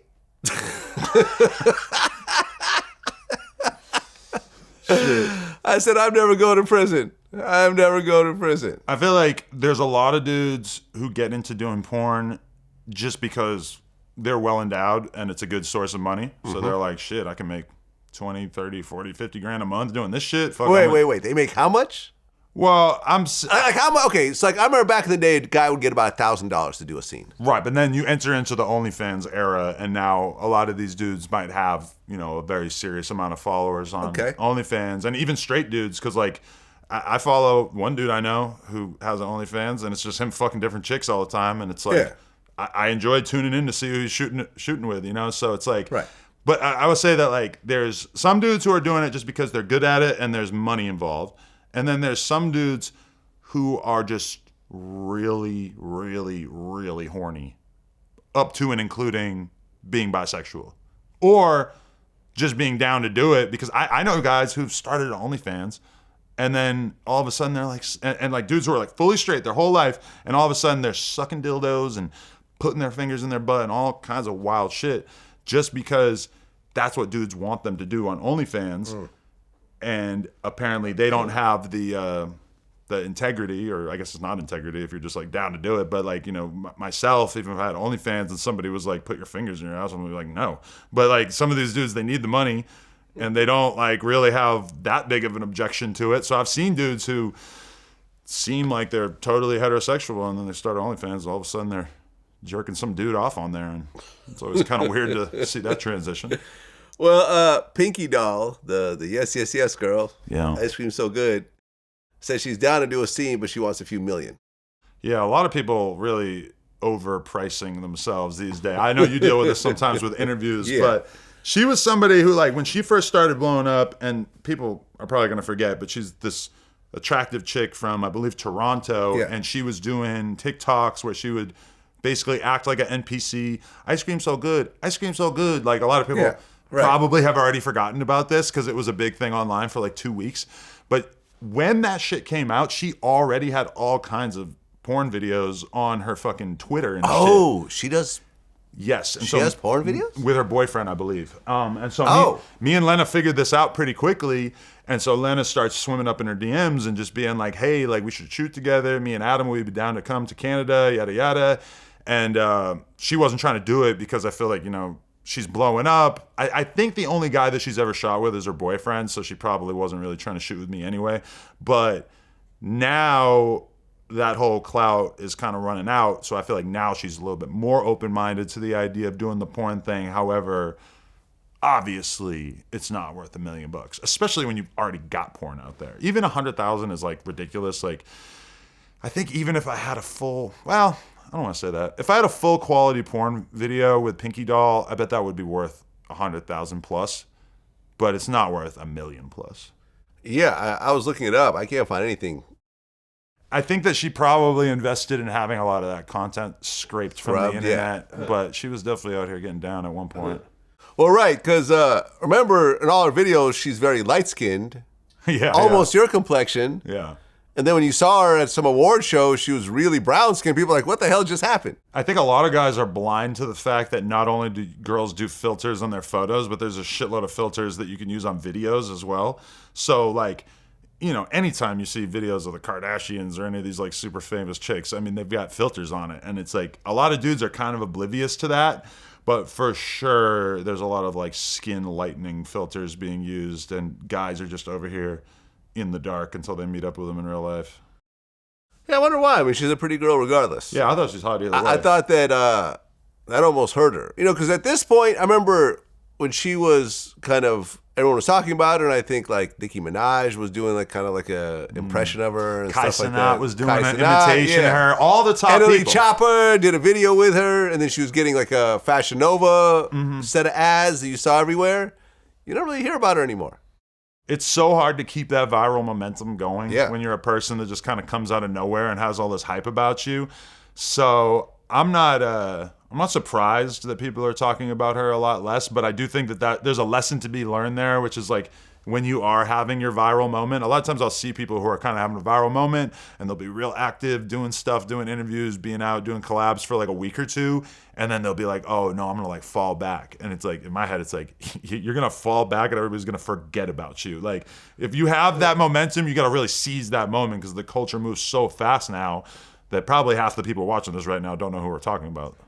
Well, yeah, and for some people it works out. Bad Baby, she turned into a legit musical career. She had a bunch of songs that reacted. I'm not going to say she's a great rapper, but she has a lot of songs that reacted. But when you look at her YouTube now and you see the way that her music doesn't do anything, it really makes me feel like, oh, she had the Atlantic Records clout infusion. Oh, the machine? package. And I have that memory, too, of when I dropped my single on Atlantic with TK and Blockboy JB, of just sitting there and watching the views come in and the comments and just watching it and being like, no.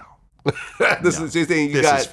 You got fake streams. I think everybody signed to a major record label pretty much gets the fake stream infusion at a certain point. And even the people who are legitimately like really popular, they're still going to buy like, you know, if you have 1 million plays on a song, it feels like the labels are still going to buy you a couple 100,000 to just juice it up. And I mean, I've sat in label meetings with people from labels who managed, huge rappers who told me, we got that guy's career off the ground by buying a shitload of plays on that song, and that caused the playlist to pick it up. And I'm talking about artists who you would have a hard time believing that any part of their come up was fake because they ended up being so legitimately popular.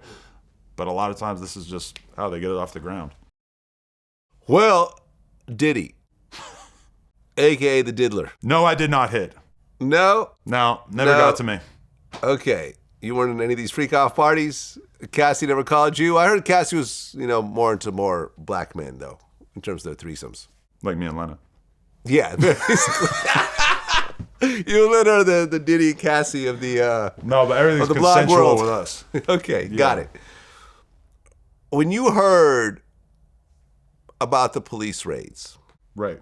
His house in Miami and LA were both raided by the feds. Were you surprised?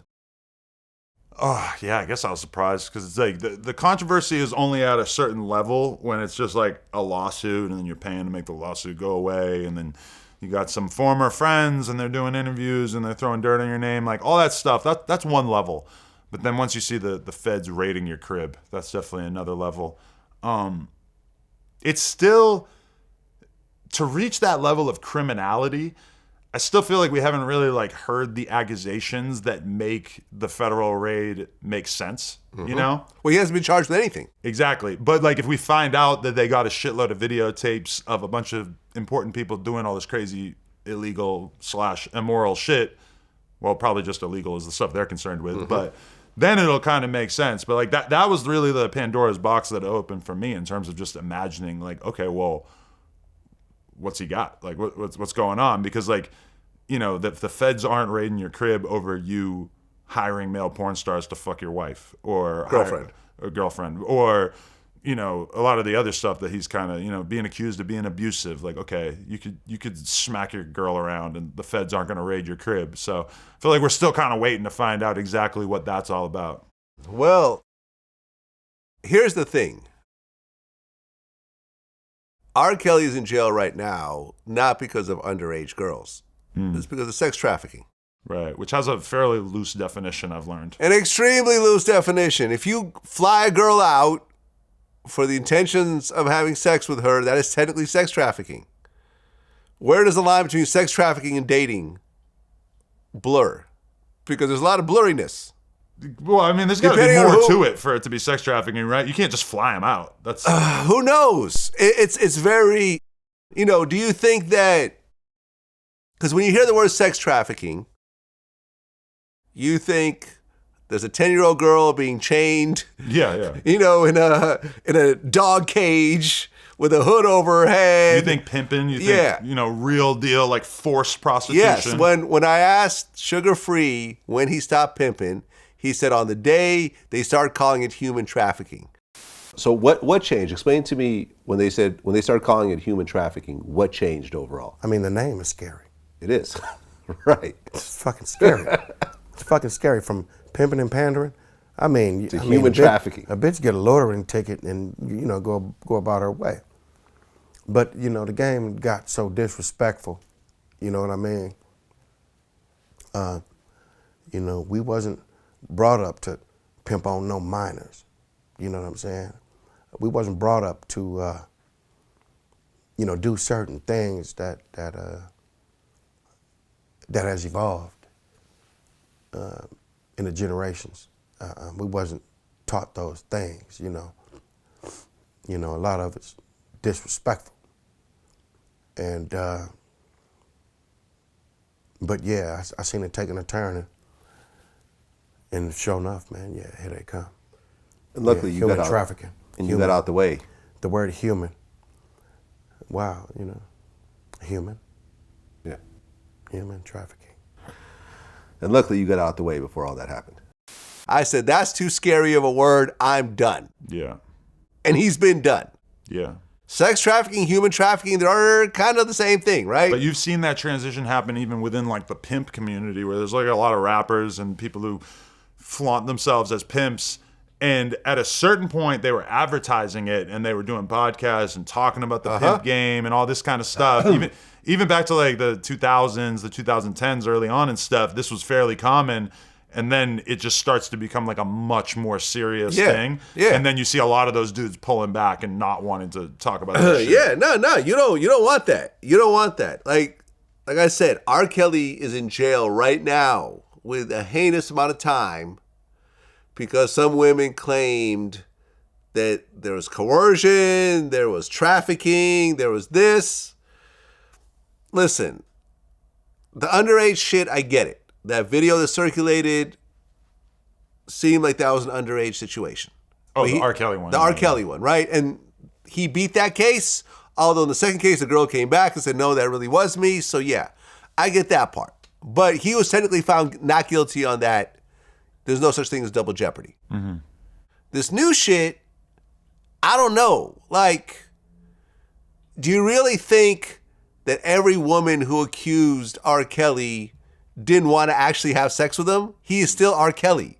He is still a mega star.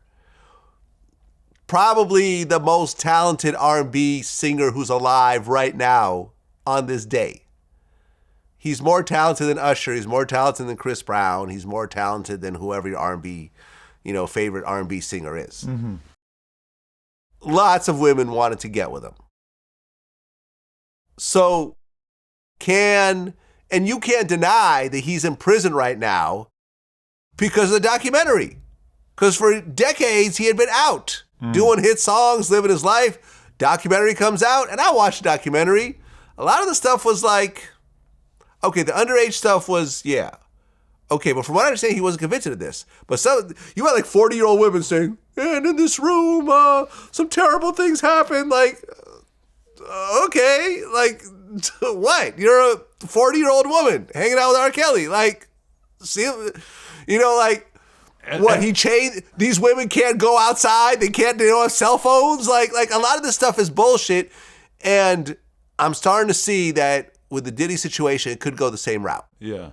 And the thing about the Diddy thing, the R. Kelly thing, it's like their lifestyle, even take T.I., throw him in it, because he had a pretty similar amount of accusations at a certain point. But like a lot of the accusations come down to like, it was a guy who was having a shitload of girls around, fucking a lot of them, no trust or emotional connection with them, and a lot of them are on drugs. And I mean, I was at a party on Friday, like a big porn party. Probably 80% of the girls there were on drugs or drunk as fuck. Like, like I wasn't fucking any of them. But had that girl then chosen to say that she was too drunk after the fact, I mean, they would have had a pretty easy, case saying that. And say that happens 10 times. Are you a sex trafficker? I mean, it is kind of sketchy. But it's weird because it's like, sometimes I think like, oh, are we all going to feel bad about assuming Puff was guilty? But it doesn't normally like seem like it goes in that direction. It usually feels like if they want to make this case, then they're going to make it. Well, yeah. After the lawsuit came out from Lil Rod, he claimed that 50 Cent's baby mother, Daphne Joy, is a sex worker. 50 had a field day with this. They said that Young Miami was a sex worker. Well, all her albums are basically her saying that, right? I know, right? They're calling each other whores and shit. Yeah. It's just like... You know, and I remember I had Gilbert Arenas on here, and he was like Daphne Joy's furious. She's going to sue, whatever else. And it's like, well, prove you weren't a sex worker. You were having sex with Diddy. He was giving you money. He actually dragged in 50 Cent's baby mother, Daphne Joy, said that she was a sex worker. Yeah. That started a whole I've seen that. Which she wants to sue now. And how are you suing? How do you prove you're not a sex worker? How do you prove you're not? What are you gonna do? How do you prove it? You don't prove it. You can't prove it. If you had sex with Puffy and he bought you something, you're a sex worker. Little Rod, that's sex working. Yeah, you see, it's just, and that's how that works. You can't. It's his perception of what he thinks you are at that moment in time, right? If you accepted a bag, if you accepted a trip, he's in his mind that is considered sex work, right? And that becomes a problem because that's opinion based. Is this not sex work on some level? Sex work is a very open-ended term. It's an open-ended term. I've told Lana, we've been on podcasts before, and she said, like, yeah, I'm a sex worker. And I've had to tell her afterwards, like, you should maybe say you're a porn star because sex worker to people, we look at it as like a polite umbrella term. No. Because you could put escorts and you could put girls who just do nude photos on OnlyFans. They all fall under the sex worker umbrella. I think to the average person, they hear sex worker and they assume you're an escort. Yeah. And this is the problem, because it's like, if you're having sex with a woman, chances are you're spending some money somewhere. Yeah. I have yet to have sexual relations with a woman where no money has changed hands whatsoever on any level, whether it's buying them some food or, you know, getting them something they asked for. That's why I got in a relationship, because I was fucking tons of girls that I wasn't spending $1 on. They were just coming over. Okay. That's when I knew I was in a weird spot. Yeah, I mean, you got to be careful. You almost want to spend money sometimes, because then a girl will feel like she's gotten taken advantage of, and some, and then next thing you know, you get accusations. Yeah. You know, sometimes it's worth it to spend money to make the person feel. I've always felt like the reason why I haven't had a lot of problems with women like this is that I never let a woman leave angry. You know, you have your flings, you have your dates, whatever else. If it starts to go bad, I will instantly take a step down, humble myself, apologize, even though I don't feel I'm in the wrong sometimes. If some money has to change hands somehow, oh, let me get you this, let me whatever. Let me make the person feel like they won. Vlad didn't get over on them. We good. The thing is I'm sorry. They don't have to be mad at you anymore. Yeah. They just have to know that they're going to get a bunch of clout from talking about you. Yeah, but I also never really went out with girls who were cloudy like that. They're all like that now. No, that's not true. Not all, but not all. Way not all. too many. You'd be surprised. In this world, yes. You've been out of the dating game for a while. Yes, I'm I still have. around these whores. And I fuck with y'all, but a lot of them are really fucking grimy. Because, like, trust me, I know a ton of chicks that are like, you know, of that sort of demographic. They're a 24-year-old porn star. And sometimes I see the narratives that they'll put on their ex-boyfriends or on random rich dudes that they hang out with and shit. And I'm like, the game has changed, and I'm glad that I'm on your good side and that you're not likely to turn on me as a result of your relationship business-wise with me. Right. But there's also millions of women who aren't on social media or have little private Facebook accounts with just people they personally know. Not everyone is out there trying to be famous. And that's how they're going to make their social media debut, is that they're going to make a 20-minute YouTube video about maybe you. they're just not into that. Some. But Some. Not the types that we're really around these days, man. Fair enough. Do you think that ultimately Puffy's going to go to prison over this? I mean, I don't feel like I've seen anything that I felt like was a smoking gun that would make it make sense, but I don't put it past them that they're going to find a way to throw him in prison, because it seems like they got him in their sights, and it's not really a good place to be. Yeah. You know, with the allegations, Meek Mill got thrown into this, and the gay rumors.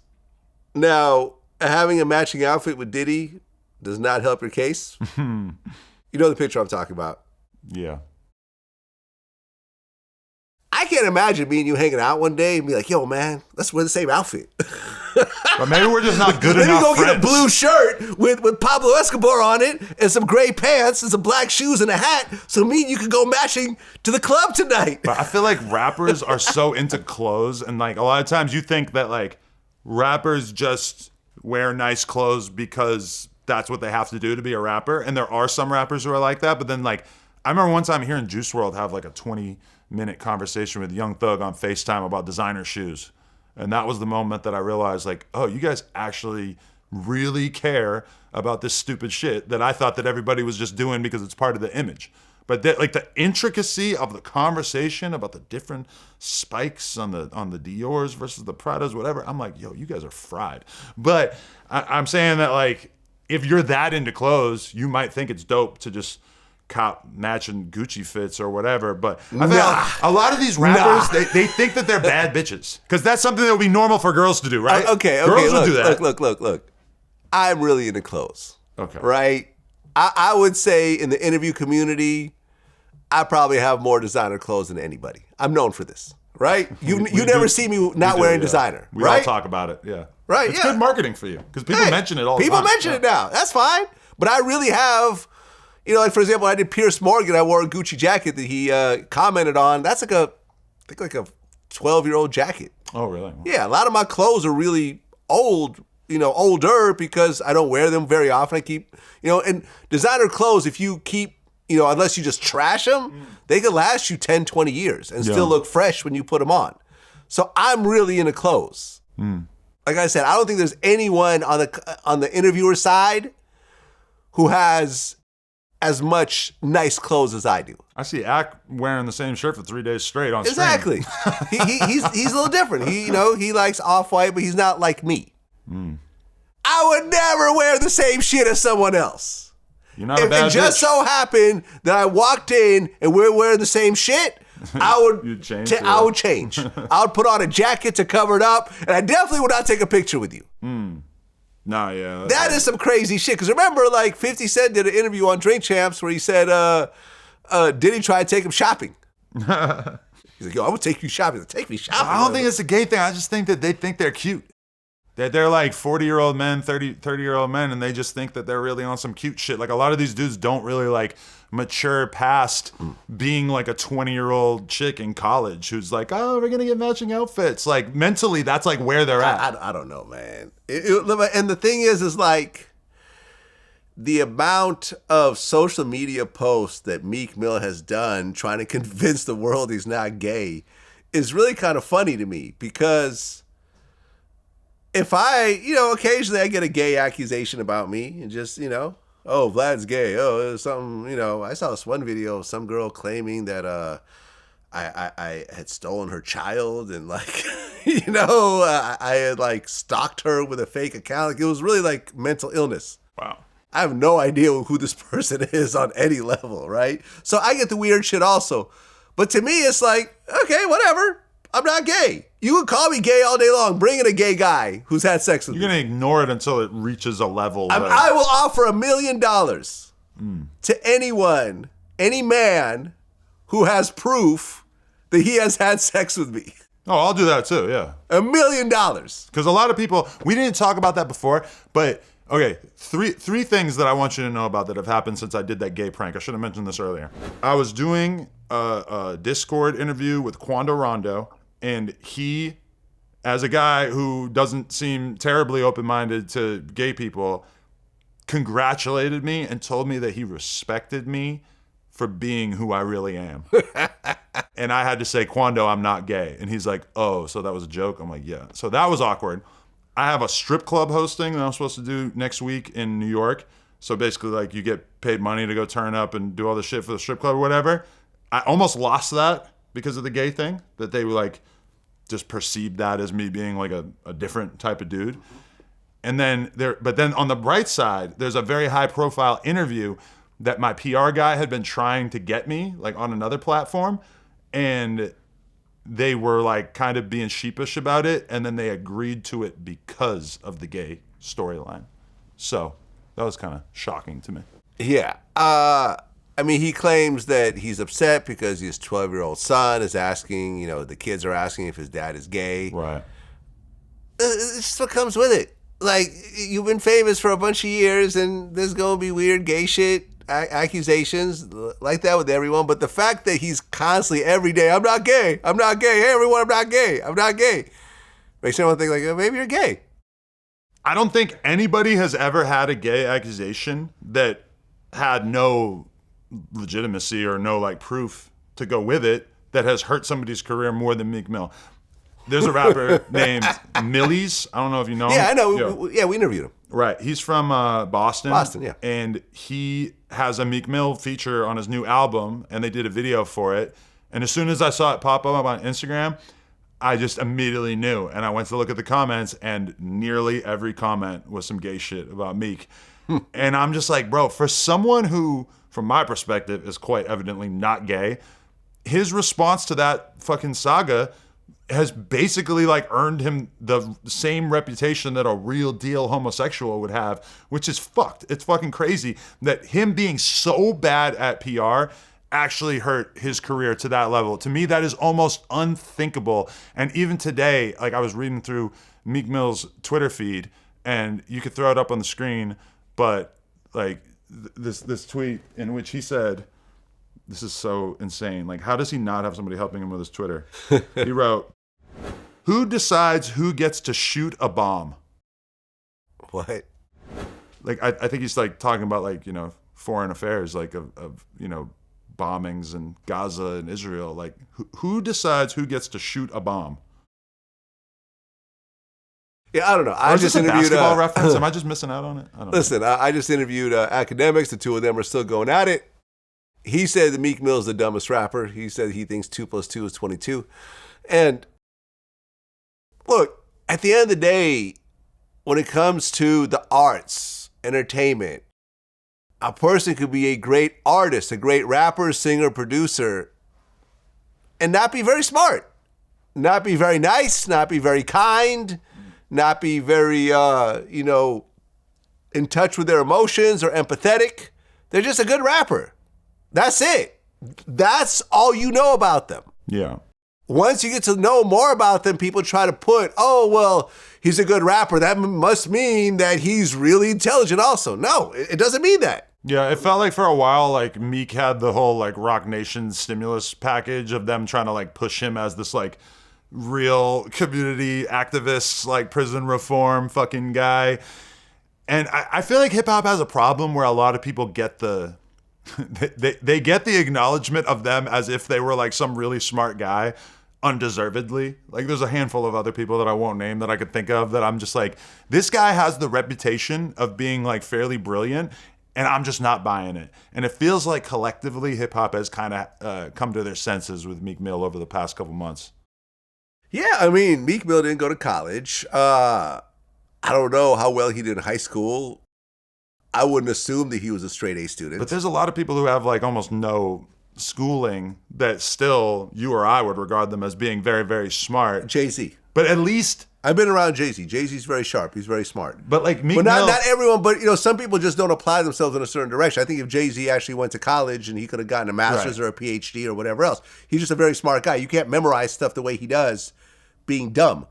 But here's the thing. If Jay-Z tweeted like Meek Mill tweets, i.e. wakes up in the morning, rolls over and just says whatever the fuck he wants to say, doesn't spell check it, doesn't check it for grammar, doesn't like do almost anything to make it coherent or make sense. I mean, the fact that Jay-Z doesn't do that is a sign that he knows his strengths. He knows that he's a great businessman, he's a great rapper, he does a lot to, contain his mystique. Meek Mill is just out here living life, which you got to give it to him. It seems like he's having a great time on Twitter.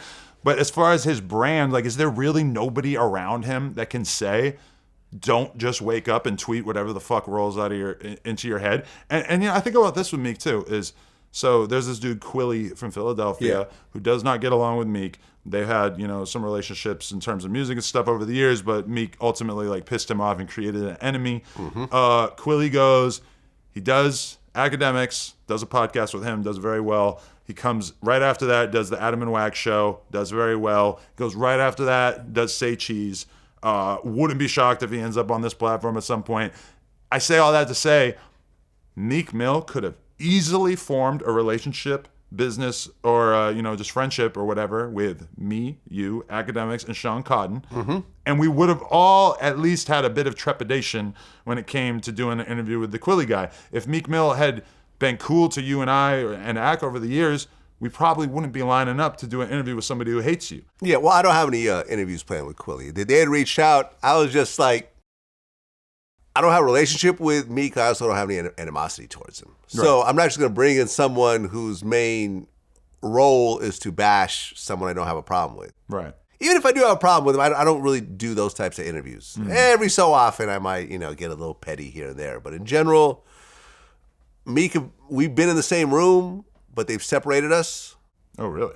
Yeah, because they didn't know. And I remember hearing him say, oh, is that Vlad back there? Oh, tell him what's up. On his way out. I think we were both at Breakfast Club together. They just, he was doing Breakfast Club and I was too. And they kind of were like, they weren't sure what was going to happen. So they just kind of put us in a separate room. But I heard him say, oh, Vlad's back there. Okay. I've heard him mention me, but I don't have any relationship with him. We've never actually spoken, whatever else. But you're right. Like, it would behoove a lot of these artists to just form some level of relationship. Okay, cool. Like, I'll do an interview with you every few years. Yeah. Just to kind of keep the ball rolling. French Montana just did an interview with me. Right. You know what I'm saying? Like, he understands, it's good to have Vlad on your side as opposed to have Vlad as an enemy. That's one thing you always taught me is like, you went out of your way when I reached out to you to be like, I'm going to hang out with you, give you some game, do an interview with you, build a little bit of a reputation. It's just like way better to do that with somebody who's, your peer or seems like they're making moves in the space that you're in. So that's why it's like unthinkable to me that somebody like Meek Mill would not really be conscious of that. Like he has a relationship with Gilly and Wallow, I think, but... Does he? I think he does podcasts with them from time to time, maybe.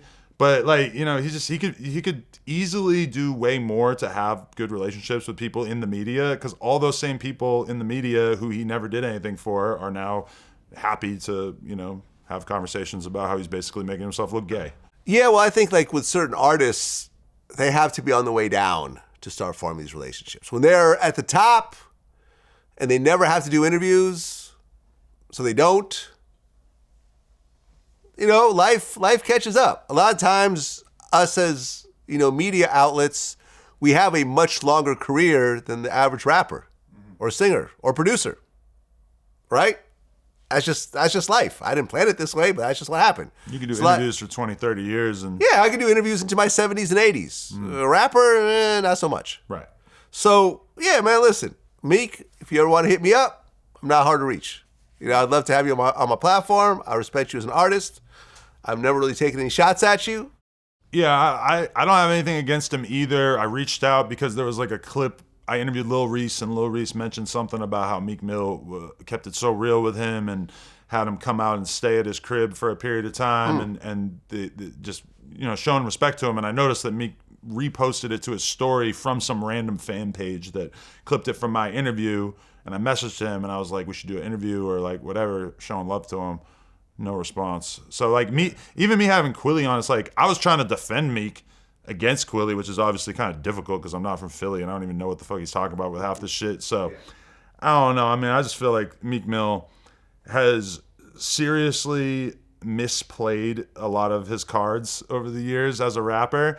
And it's like now as his career is clearly kind of on a decline, all these mistakes are really being magnified, and the ramifications of some of the bad moves that he's made are just a lot more visible than he probably ever really planned on them being. You had a Metro Boomin interview at one point. Yes. And you deleted it. He made me. Okay, so did it come out? It did come out. I did an interview with him, maybe a year ago. Oh, recently. Okay. Maybe a year and a half ago, something like that. And I was geeked, like extremely excited because I understand how important he is. And did the interview. It was a good interview. He didn't talk about his mother passing away or anything like that. He basically totally avoided that, which is fine. But the thing, okay, so towards the end of the interview, he told me that he wanted to see it before I dropped it, right? Okay.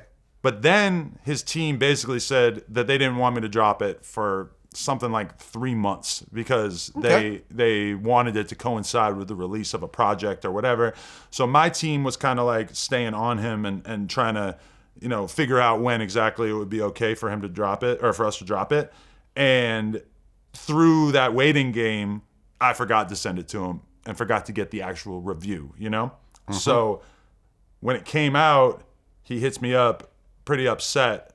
And it was very hard for me to understand because when I really thought about like what was in the interview and what could be considered so controversial that he would have wanted to see it, nothing really like stood out to me because, he avoided pretty much all of the most uncomfortable topics. But there was two things that I felt like could have been stuff that he wouldn't have necessarily wanted out there. And number one was that I think I asked him about YSL and about Gunna, and I feel like he might have not known exactly what to say or wasn't 100% sure what he wanted to say about that because that was kind of like this time period where everybody was still maybe kind of like choosing who their allegiances were going to be with. But the other thing that Academics pointed out to me much later, Academics said, hey, did Metro talk about Drake in that interview? And I'm pretty sure, I haven't watched it since I guess I never watched it, but there was one clip where I asked him if Drake was going to be on his new album. And I think that he gave me a response that made it sound like a possibility and then also did not really make it clear that he had any kind of issues with Drake. I felt like the reason why he was not comfortable with it coming out unedited was because at the time that we recorded it, it might have kind of been up in the air if he was going to be homies with Drake or not. So that's my theory, at least, about why he wanted to edit it. And then I think he was just like so upset about the fact that it came out without him having a chance to look at it that he just asked me to delete it, and I ended up giving in, I guess, like in hopes that, he's probably still mad at me, but maybe I could have, a relationship with him in the future because I do have a shitload of respect for him. So that was kind of a weird one to get an interview that we were that hyped on, to have it come out and then have to take it down. And then meanwhile, there's all these other fucking bullshit ass interviews that he did around that time that were, just bad objectively, probably not because of him, but because of the interviewers. That was kind of a bummer. Well, you just interviewed Lamar Odom. Yeah. And he walked out after you were asking about the trans rumors. Because there's pictures. I remember one picture of him with a trans woman, but I guess there's multiple pictures of him with various trans people. When I was doing my Googles on Lamar Odom, some of the stuff that I found was like I found like a radio clip of Ricky Smiley kind of making fun of him for being caught spending time with trans women and stuff like that. And I found a couple of different blog posts. So, when you're writing questions for an interview and it's somebody that you're at least like a little bit nervous or a little bit like on the edge, you don't know how comfortable they're going to be.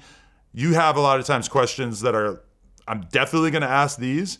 And then for me, sometimes I'll have other questions that are like, if I feel really, really, really comfortable with him, I'll ask him these. Mm-hmm. And so that's what the trans one was for me. Is like, I did the whole interview. It's like an hour and 20 minutes. Didn't say anything about, like, because we're talking about him doing a podcast with Caitlyn Jenner, because that's his whole thing now. He's got the sports podcast with Caitlyn Jenner, who is his ex-mother-in-law. Yeah. And No.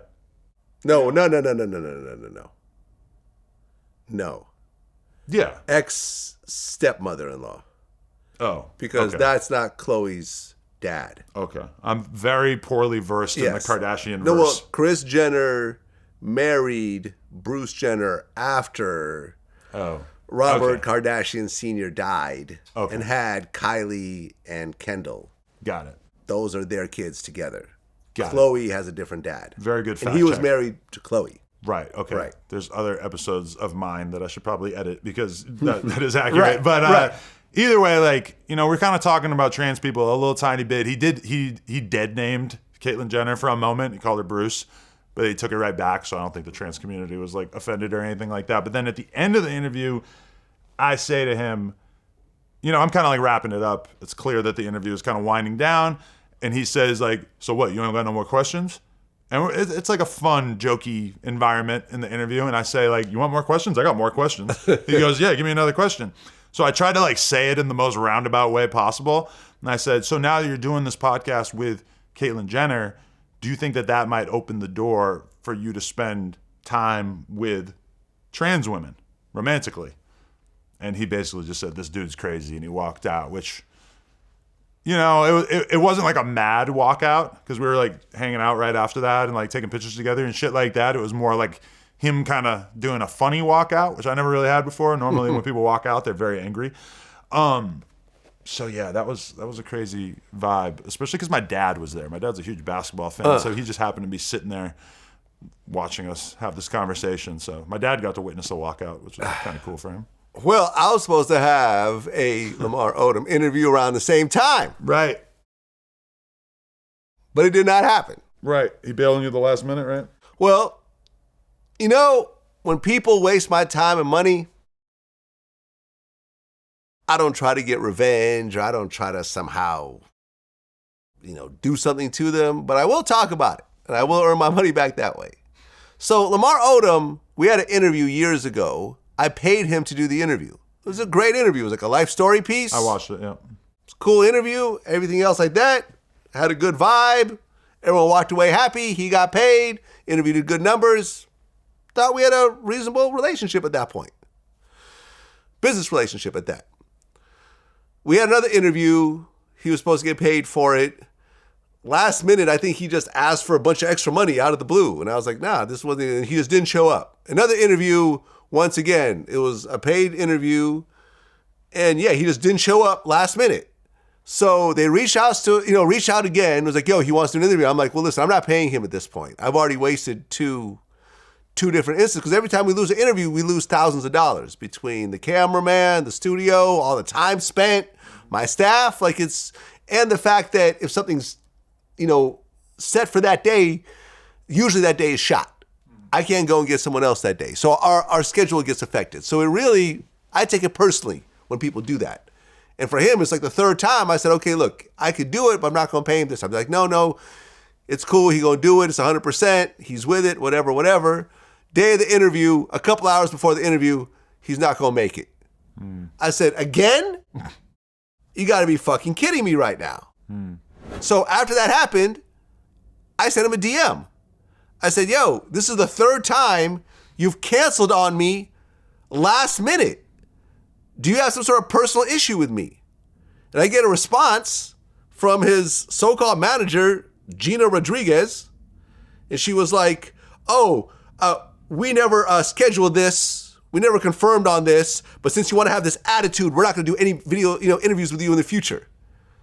So then I go back to my people who are scheduling it, and I'm like, I showed them this. I'm like, what just happened? They're like, nah. He responded to us and was like, Vlad paid me for the first interview. Why would I go and do one for free now? So once again, he pulls this bullshit. Number one, fuck you, Gina Rodriguez.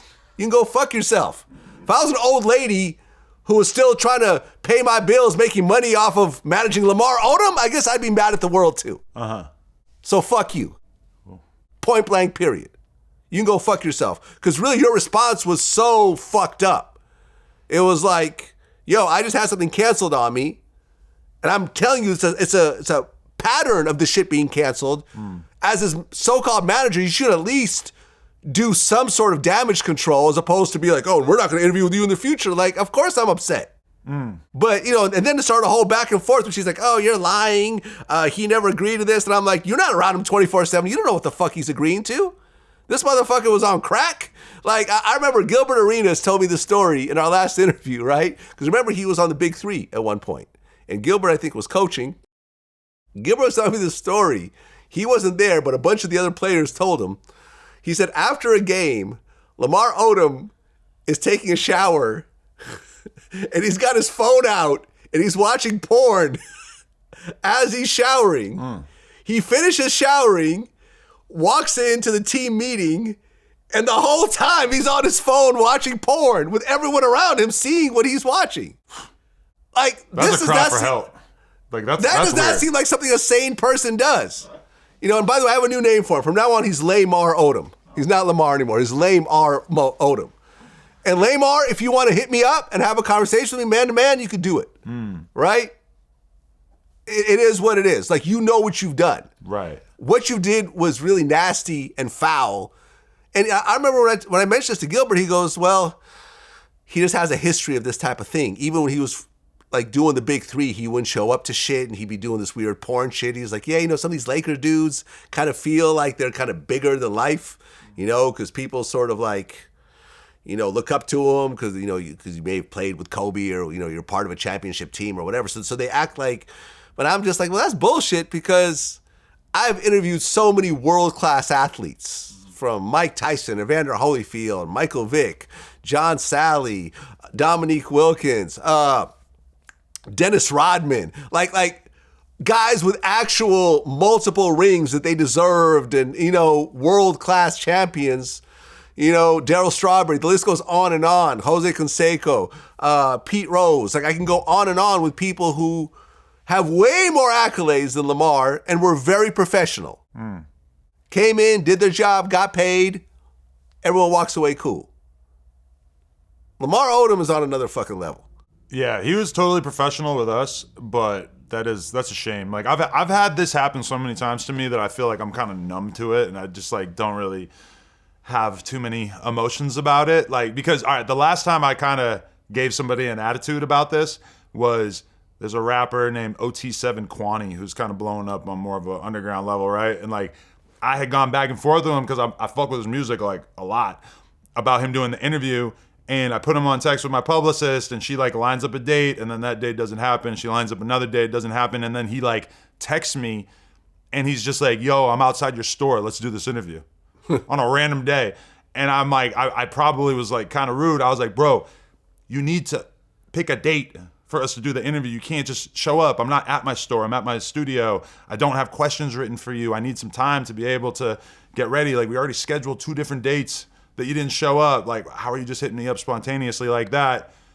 And I don't think he's responded to me since then. So Yeah. I may have eliminated my chance of getting that interview because I gave him a little bit of a sarcastic or crude response, which I do think that I'm deserving of that because it is so insane to just show up to my retail store on Melrose and think that I'm going to be there and be ready to interview you on a random fucking day.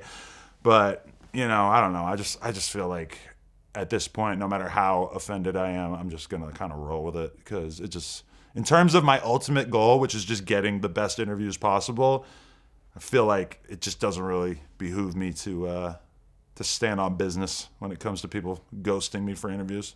Yeah, I've had it happen. But I totally understand and respect Yeah, no, I've had it happen. I don't know. I just can't get over it when it does happen. Like what's his name? Chet Hanks. You did that too? He did that to me, and he talked about it on your show. And he even admitted, he was like, yeah, I just didn't feel like doing it that day. And I'm like, yeah, because you're a bum who's never worked a day in his life, who has a rich dad, so you don't value other people's time. You told him that? I'm saying it now. Oh, okay. I don't have any communication with him. I feel like you and me wake up and feel almost the same every day. And I feel like a lot of people wake up and it's just like they're not going to do an interview that day. Like they just don't. If they wake up in the wrong mind state, it's just not. They know it's not a good day to do an interview. On top of that, a lot of people do drugs. You wake up, you're hungover, you feel like shit, whatever. I remember one time I canceled on a podcast in like 2015 because I took acid the night before. And I woke up in the morning to do the interview and I literally didn't know who I was. Like I felt like I had no ego left. I didn't know how I was going to go on camera and talk about myself because I just had been like so fried by this acid that, I try to relate to it a little bit more. And a lot of people, their mental state is kind of like more in a state of flux at any given time. All right, say you're a junkie and, you were too drugged out to do anything. I'd be a little bit more understanding of that situation. And then possibly go back and try to reschedule. Just don't disrespect people's time. But then again, Chet Hanks is a bum who's literally, I don't think he hasn't worked a single day. He gets little things here and there. He tries to be a rapper. That's failed. I saw him do little cameos on Atlanta. Where basically people laughing at him with his fake accent. That's it. He's a joke. And the fact that we gave you an open platform and now he wants to fight me. Didn't he say he wants to fight me now? Really? Oh, shit. Well, that's what he said on your show, I think. Yeah, probably. I forget. Who cares? Not gonna fight me. Not gonna fight no damn Chet Hanks. He's a bum. I might as well fight a homeless person. Bow, bow. Now, I fuck with Chet Hanks, though. He's a cool guy. I still see him around and stuff, but for sure, He should have done that interview. I need to see that. I need to see a Vlad Chet Hanks interview. You want me to broker a peace treaty? I could do that. Possibly. Possibly. Possibly not. Maybe it'll Possibly. I mean, listen, I'll broker a fade. You broker, I'm not going to do a fade. No, okay. I'm not fighting anybody. Yeah. You know, lots of people have offered to fight me for money. I'm good. It's not what I'm doing in life. But, I mean, I'm willing to have a conversation with him and basically be like, yo, like, you got to respect other people's time and other people's money. And I think because of who you are, you don't have a concept of that. When you wake up in the morning and your dad is Tom Hanks and you've done nothing, you end up in rehab and whatever the fuck else because you've done nothing and all you do is do drugs. And like, it'd be interesting to see what Chet Hanks' typical week is like. You know what I'm saying? Like, what does he accomplish in a typical week? I don't know. The only time I've seen him is at parties. He goes to parties. I've seen him at some parties here and there, yeah. That's what I'm saying. This is probably the highlight. This is his sense of accomplishment, is showing up to a party without any kind of goal in mind of doing something by showing up at that party. You know, meet people, find out what's going on. I don't know. Didn't Vince Staples refuse to go on your show? He told DW Flame, because DW Flame has been doing a live stream podcast called the CEO Podcast on Thursdays. And, you know, he tried to, like, call in a few of his, because he's from Long Beach, he called in a few of his connects, and Vince Staples was one of them. But he said that Vince Staples made it clear that he doesn't have a problem with me, but that he also wouldn't come do an interview on my platform, which, you know, whatever. I don't really care. Like, to me, it's not that surprising because he don't really do a lot of media. It seems like at one point, he was doing everybody's podcast. He was on here a bunch. He was going viral because he's fucking hilarious. He's like got a great sense of humor and he's super smart. But yeah, apparently No Jumper doesn't fall within the parameters of who he wants to be talking to. Yeah, we did an interview. Well, I did an interview with him years ago. Must have been like 12 years. And I was on the phone. This is before we had. Oh, you only did one? I only did one, yeah. I thought it was you did FaceTime. One. Okay. Well, now I do FaceTime if I'm not in the same place as them, but at that time we only had phones. So we did the interview. It was an okay interview. And then I remember like someone on Twitter was like, oh, when are you going to do Vince Staples? And I'm like, I don't think Vince likes me. And then he was like, he responded. He's like, well, what do you mean I don't like you? And I'm like, well, you haven't done my show in forever. He's like, well, when I did your show, you had a young black kid interview me. And I'm like, no, I didn't. He was the cameraman. But I interviewed you. And he's like, oh, no, you had some black kid interview me, then you put your voice into the interview. I'm like, no, that's not what happened. Like, why would I lie about that? Like, I've never done that. Yeah. No, I was like, I've never interviewed somebody and put my voice instead of someone else's voice. That's just weird. I wouldn't do that. He goes, well, I don't want to just talk about a bunch of gang shit anyways. And I'm like, all right, well, it is what it is. And I guess you don't like me. Yeah, I mean, it's whatever. Like, I don't think anyone has to interview with me. But that's kind of a weird feeling where like Vince Staples, somebody that I was like listening to for years and years before I was doing hip hop content when I was still riding BMX bikes. And then like you get to the point where you think like, oh, it makes sense that I would be able to, you know, work with this person to some extent. But then they don't fuck with you for, you know, reasons that are not transparent to me. But at the same time, it's like, whatever, you can do interviews with anybody. I actually, if I was Vince Staples' manager, I would probably not advise him to go do a shitload of different podcasts. I would probably say, like, you know, when your album comes out, do one here and there, but don't be like, you know, just doing a shitload of them.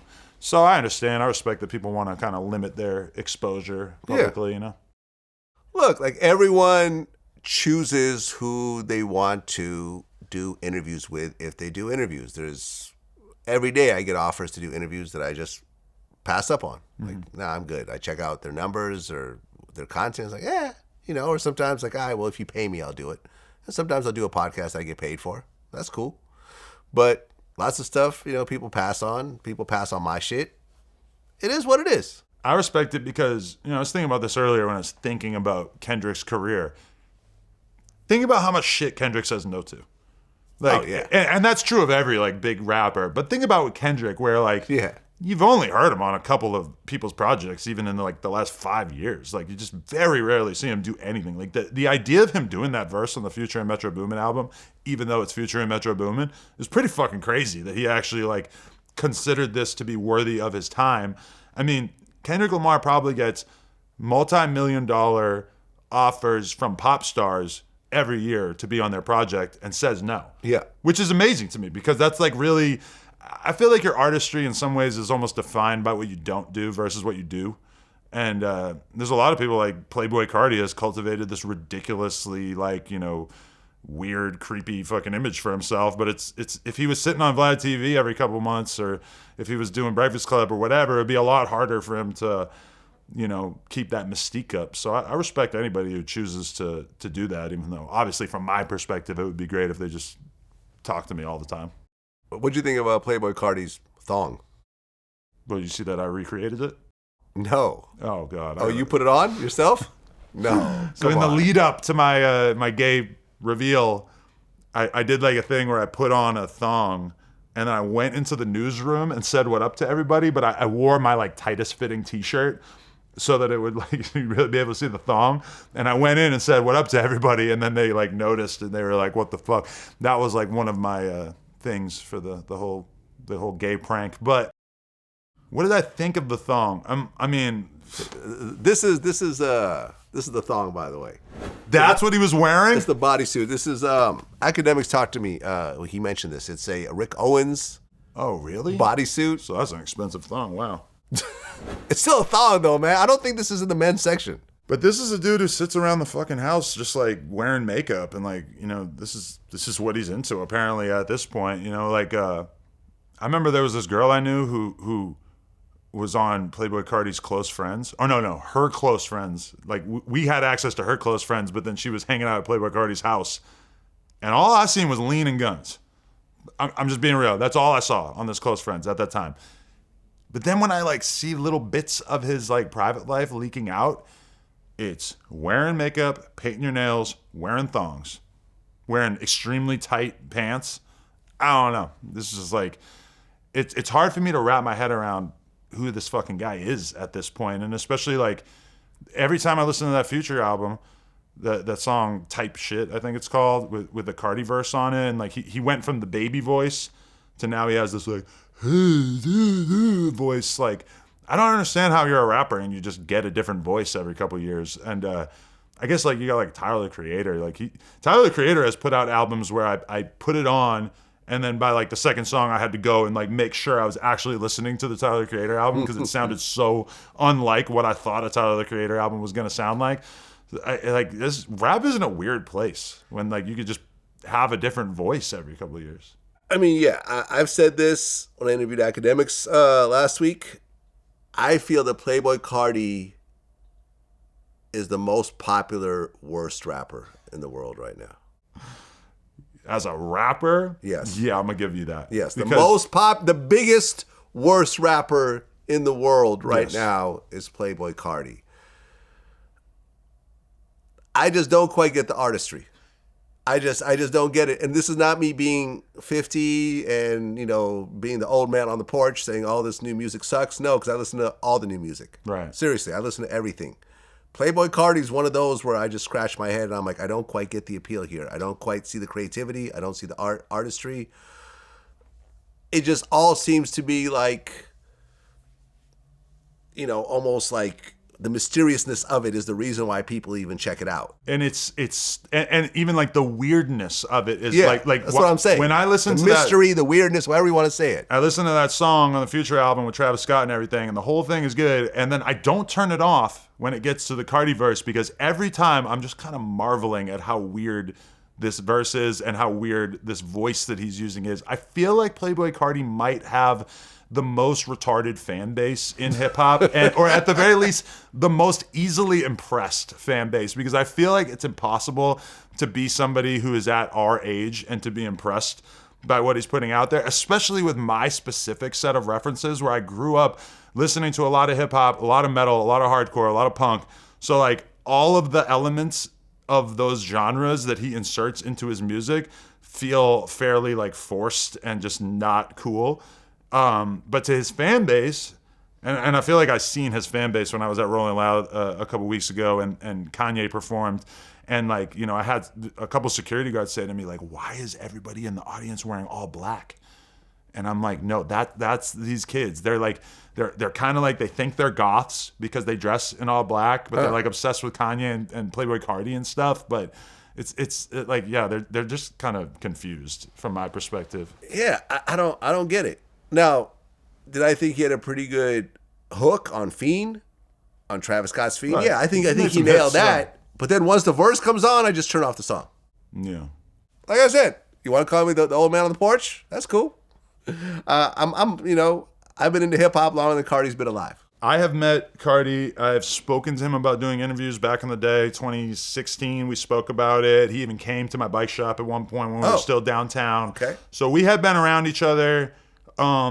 Even 2017, 2018, I remember I was on that Lil Pump tour when Woke Up to Dressing Like Me. When that came out, banger. Song of the summer. Like, I was going crazy for Carti during that time period. But by the time Whole Lotta Red came out, I remember it came out on like Christmas. And I think, my kid was still super young. My kid was only like 6 weeks old at that point. And I remember my kid's asleep, my girl's asleep. Whole Lotta Red is out. I'm excited to hear it. I fucking get in my car and I decide that I'm just going to drive for an hour and listen to it.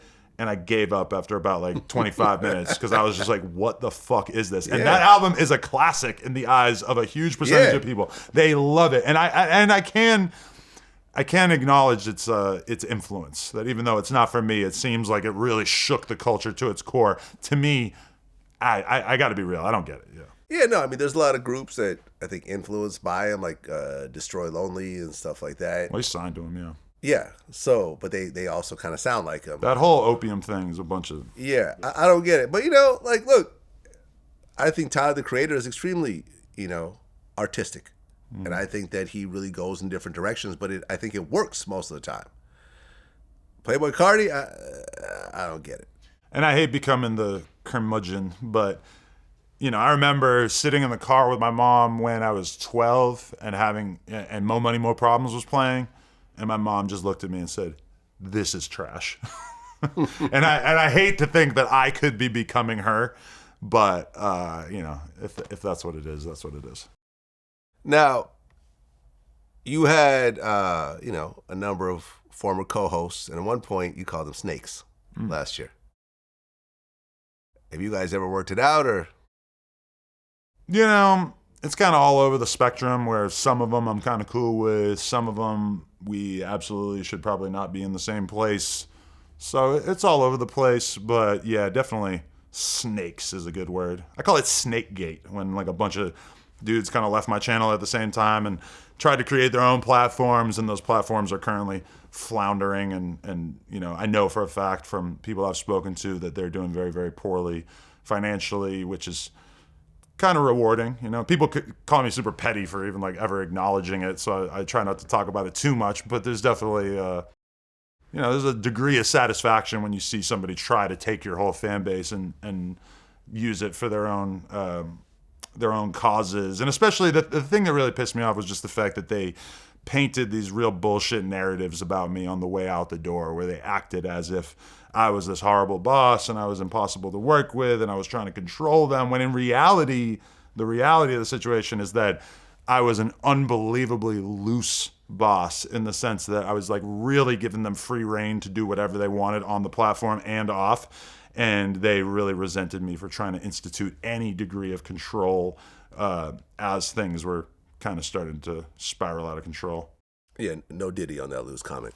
Oh, listen, I've had a number of people, whether they were on my show as guests or whether they were former employees, who leave and then they assume that whatever energy we had together was going to translate into their own businesses, and it doesn't work. And it's not because they're blacklisted or anyone's hating on them. That if you want to have the level of accomplishment that I have, you have to put in the level of work that I put in. I'm now 16 years into it, 365 days a year. These guys will go and do these half-ass, productions where they're just very bare minimum. Whether someone's holding a camera or it's a Zoom or whatever else, and then they're not getting the views, and they're wondering why, because you're not putting in, you're not investing. the way I am. Even during the pandemic, we weren't doing Zoom interviews. And that's the whole thing too, is it's like, you didn't stick around long enough to like really learn from me. Yeah. You should have been trying to soak up more knowledge, because now you're out here making mistakes that I made in 2018. Yeah. And meanwhile, like, I get it. And there's so many things. Like, I remember those dudes telling me that we needed to stop doing so many podcasts and focus on vlogs. And I remember telling them, like, vlogs are not as beneficial to us because, and this is super obvious to me, but it's like the production costs are going to be much, much higher. Yeah. Doing podcasts really allows us to, like, create a lot of content cheaply. And also with the whole vlogging thing, it's just like, the expenses, let's just focus on that. It just costs way more. It's like way harder to be profitable when you're leaving the house. And if I have to spend a whole day doing a piece of content versus if I sit in my studio and do 3 or 4 interviews in a day, that is an enormous amount of content from my perspective that could last me, a very significant amount of time. And it's like, I've seen them now have to learn that lesson. Yeah. Where they were treating me like a dictator when I was telling them that on my own, and it's like, these are all things that are so obvious to me. Yeah. And a lot of these guys, like, they come in and they think that they know everything. And then as time goes by, it's like, oh, now you kind of can admit that you don't know shit. Man, this shit ain't easy, man. I mean, look, we had to stop doing the news section of VladTV. You mean the website? Yeah. Oh, I Yeah. didn't know that. Like, we don't do news. I didn't make an announcement because whenever I try to word it, it made it sound like VladTV was shutting down. And it's not.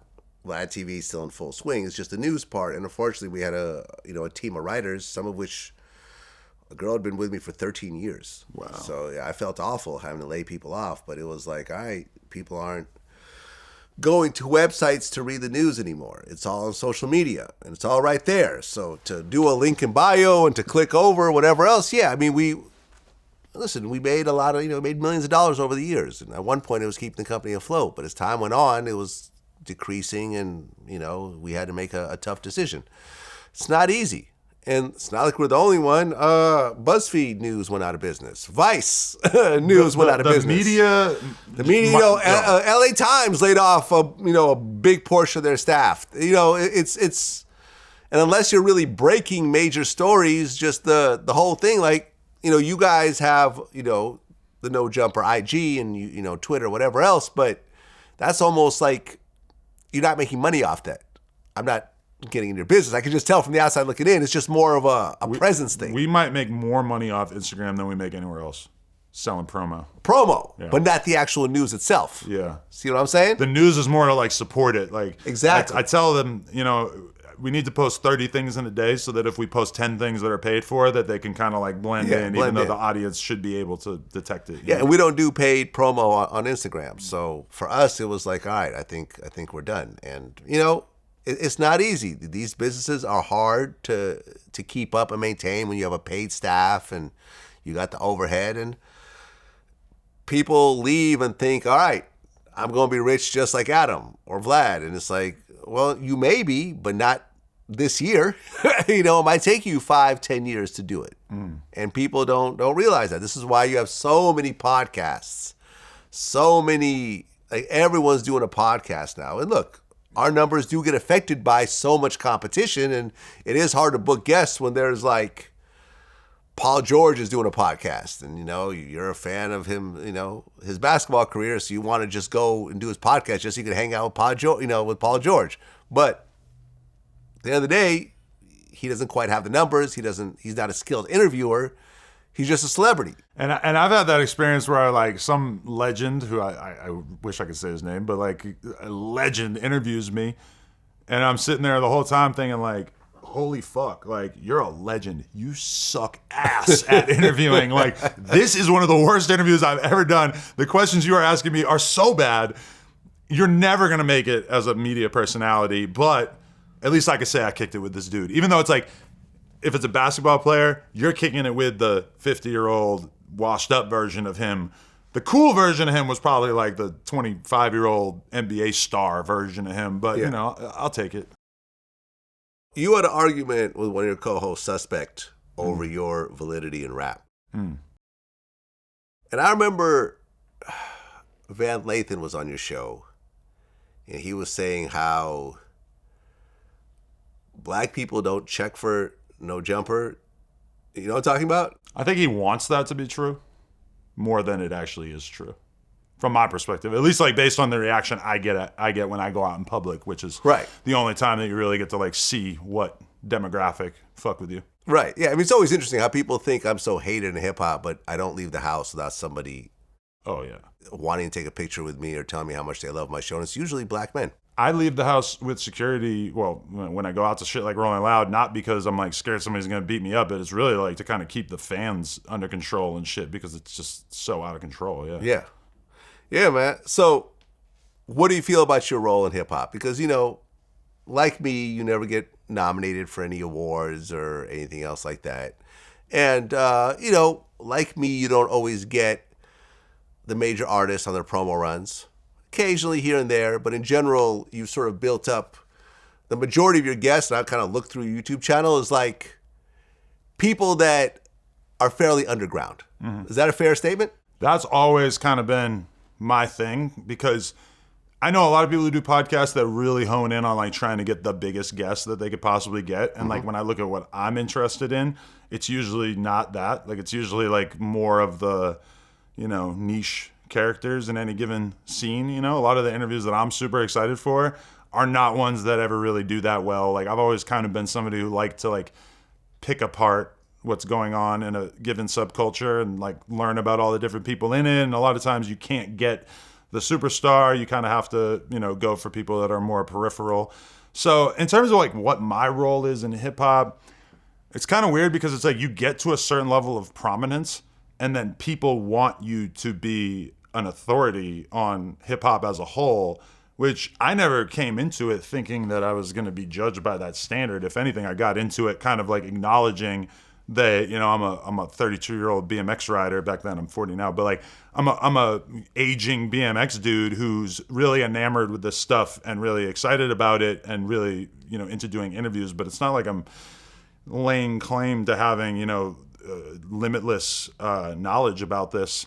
So even like I was talking to Van Lathan on the phone the other day, and he said he tried to like, you know, quiz me. He goes, "Who invented the 808?" And I'm like, you know, I honestly think that there was a time period in my life when I did know the answer to that, but I don't know right now. Do you know? Roland. Who? Well, the company's Roland. Oh, I believe he was talking about like a the actual inventor person. Yeah, I don't know. Nobody, no hip hop person invented it. It's a machine made by Roland. I don't know if he even actually told me the answer to it. Or he might have been like referencing like the producer who instituted it and popularized it or something. I don't know.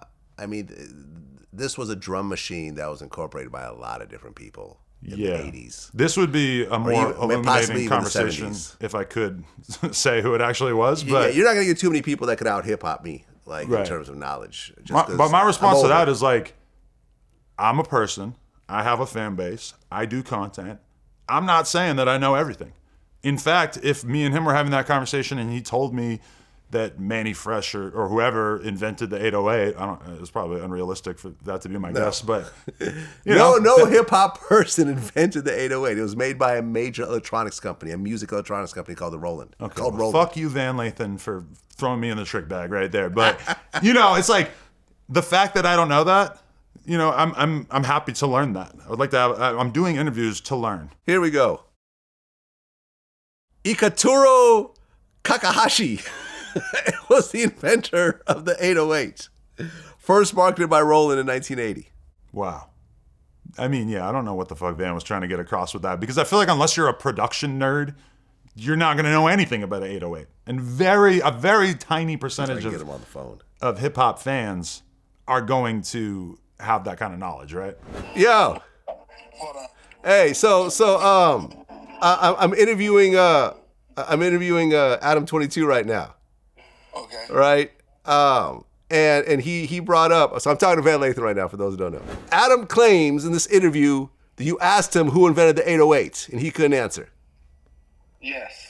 Okay. Now, no rapper or producer invented the 808. We're agreed on this, right? Right. It was when he brought it up, I said, well, it's made by Roland, the company. Yeah. So what was the answer according to you? And I actually looked it up. It's a guy named Ikutaro Kakahashi. It's an Asian guy, yeah. Yeah, it's a Japanese guy. So I was fucking with him because here's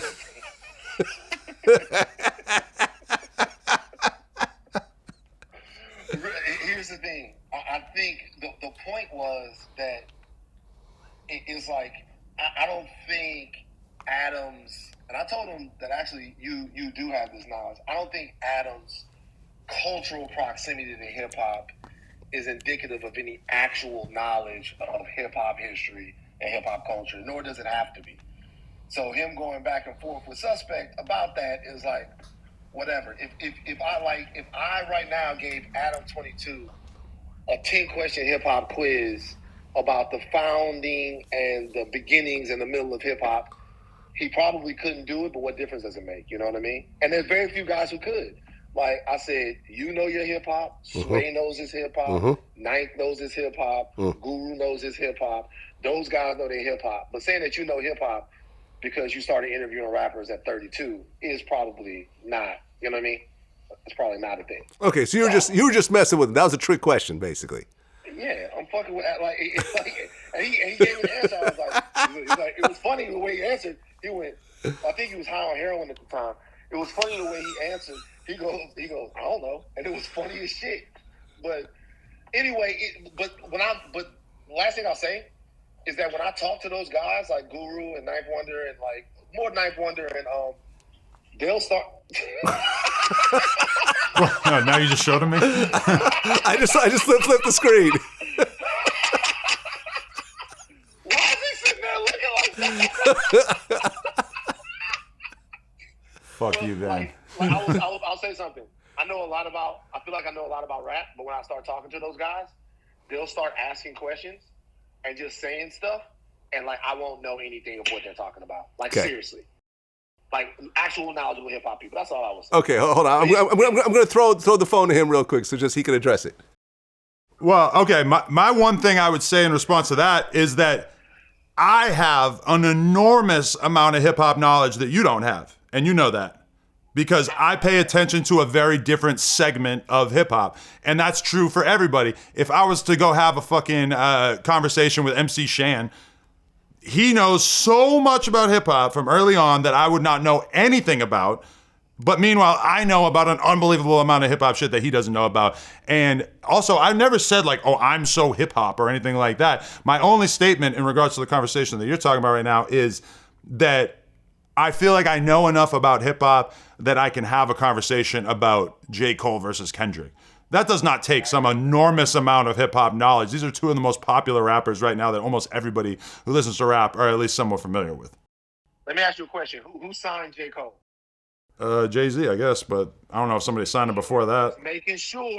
Just making sure every single opportunity to impugn your hip-hop credibility is not going to be taken by the black community. Adam, you've put yourself on notice. We've been waiting for this moment for a long time. I'm fucking with you, bro. It really doesn't matter. Like, you operate a hip hop platform, you should be able to have it. I do think that you owed Suspect an apology because you tried to white man him on your platform. No, I'm gonna apologize to him as soon as he apologizes to me. Yeah, look, I'm gonna tell you something right now. What? That's gonna go bad. Y'all gonna have to squash that. That's gonna go bad. That's all I'm saying. We've already been around each other a bunch since then. So, I mean, he knows that I disagree with the way he handled it, and I'm sure that he feels the same towards me, so it is what it is. Let me ask you one more question. Sure. What is, when you say the hip-hop that you talk about, are you talking about, like, Tatted Face, like the underground XXX Tentacion hip-hop, that type of shit? You could throw it there. Those guys? I'm just saying there's a shitload of different genres of hip-hop that I know, a near encyclopedic amount of information about, but I would never ever tell anybody that their hip hop bona fides are in question because they don't know about the Bronx drill scene. Like, to me, it's so obvious that hip hop is too big for most people to have like an encyclopedic knowledge of the entirety of it. Most people pick various scenes or groups or artists that they appreciate, and that's what they focus in on. I don't know that many people who have such a well-rounded knowledge of hip-hop as somebody like me or somebody like Vlad or Ack who work in the media where you're like forced to talk about different rappers on a daily basis. Yeah, it's true. Only thing I would say, last thing I'll say, no more questions, but last thing I'll say is there are while that's true, because like I wouldn't expect you to know as much about Louisiana hip hop as me, right? Because you didn't Exactly, yeah. like or bounce music or whatever. I would say probably, and this would be interesting to see of everybody who has hip hop platforms, just how much they actually know about hip hop culture. I would say though that there are building blocks of hip hop, of the beginnings of hip hop, of really important moments in hip hop, of really important figures in hip hop, that I would expect someone that knows a lot about rap to know. I'm not saying you don't know those things. I'm just saying that to me personally, somebody that says that they have a good, and I don't even know if Suspect knows those things, but somebody would say that they have a good knowledge of hip hop. There are certain things that you should be able to ask them. Who invented the 808 is not one of them. There are certain things that you should be able to ask them that they should know. That's all that I would say. And that if I said that I knew a lot about American history, I might not know a lot about South Carolina history, but there are certain tenets of American history that I should be able to articulate if I'm knowledgeable about American history. Right, and I mean, I remember at one point I read this like very long, I forget if it was like a segment of a book or if it was an article online, but it was basically about Rakim and his influence on hip hop and how much he changed hip hop when he came around and all this kind of shit. And it was super interesting. Obviously, it's like before my time, so it doesn't really like influence my thinking on hip hop so much. It was definitely like useful to know that. But then at the same time, it is kind of weird to realize that I don't have conversations with anybody where we're ever going to end up talking about Eric B. and Rakim. You know, it just doesn't.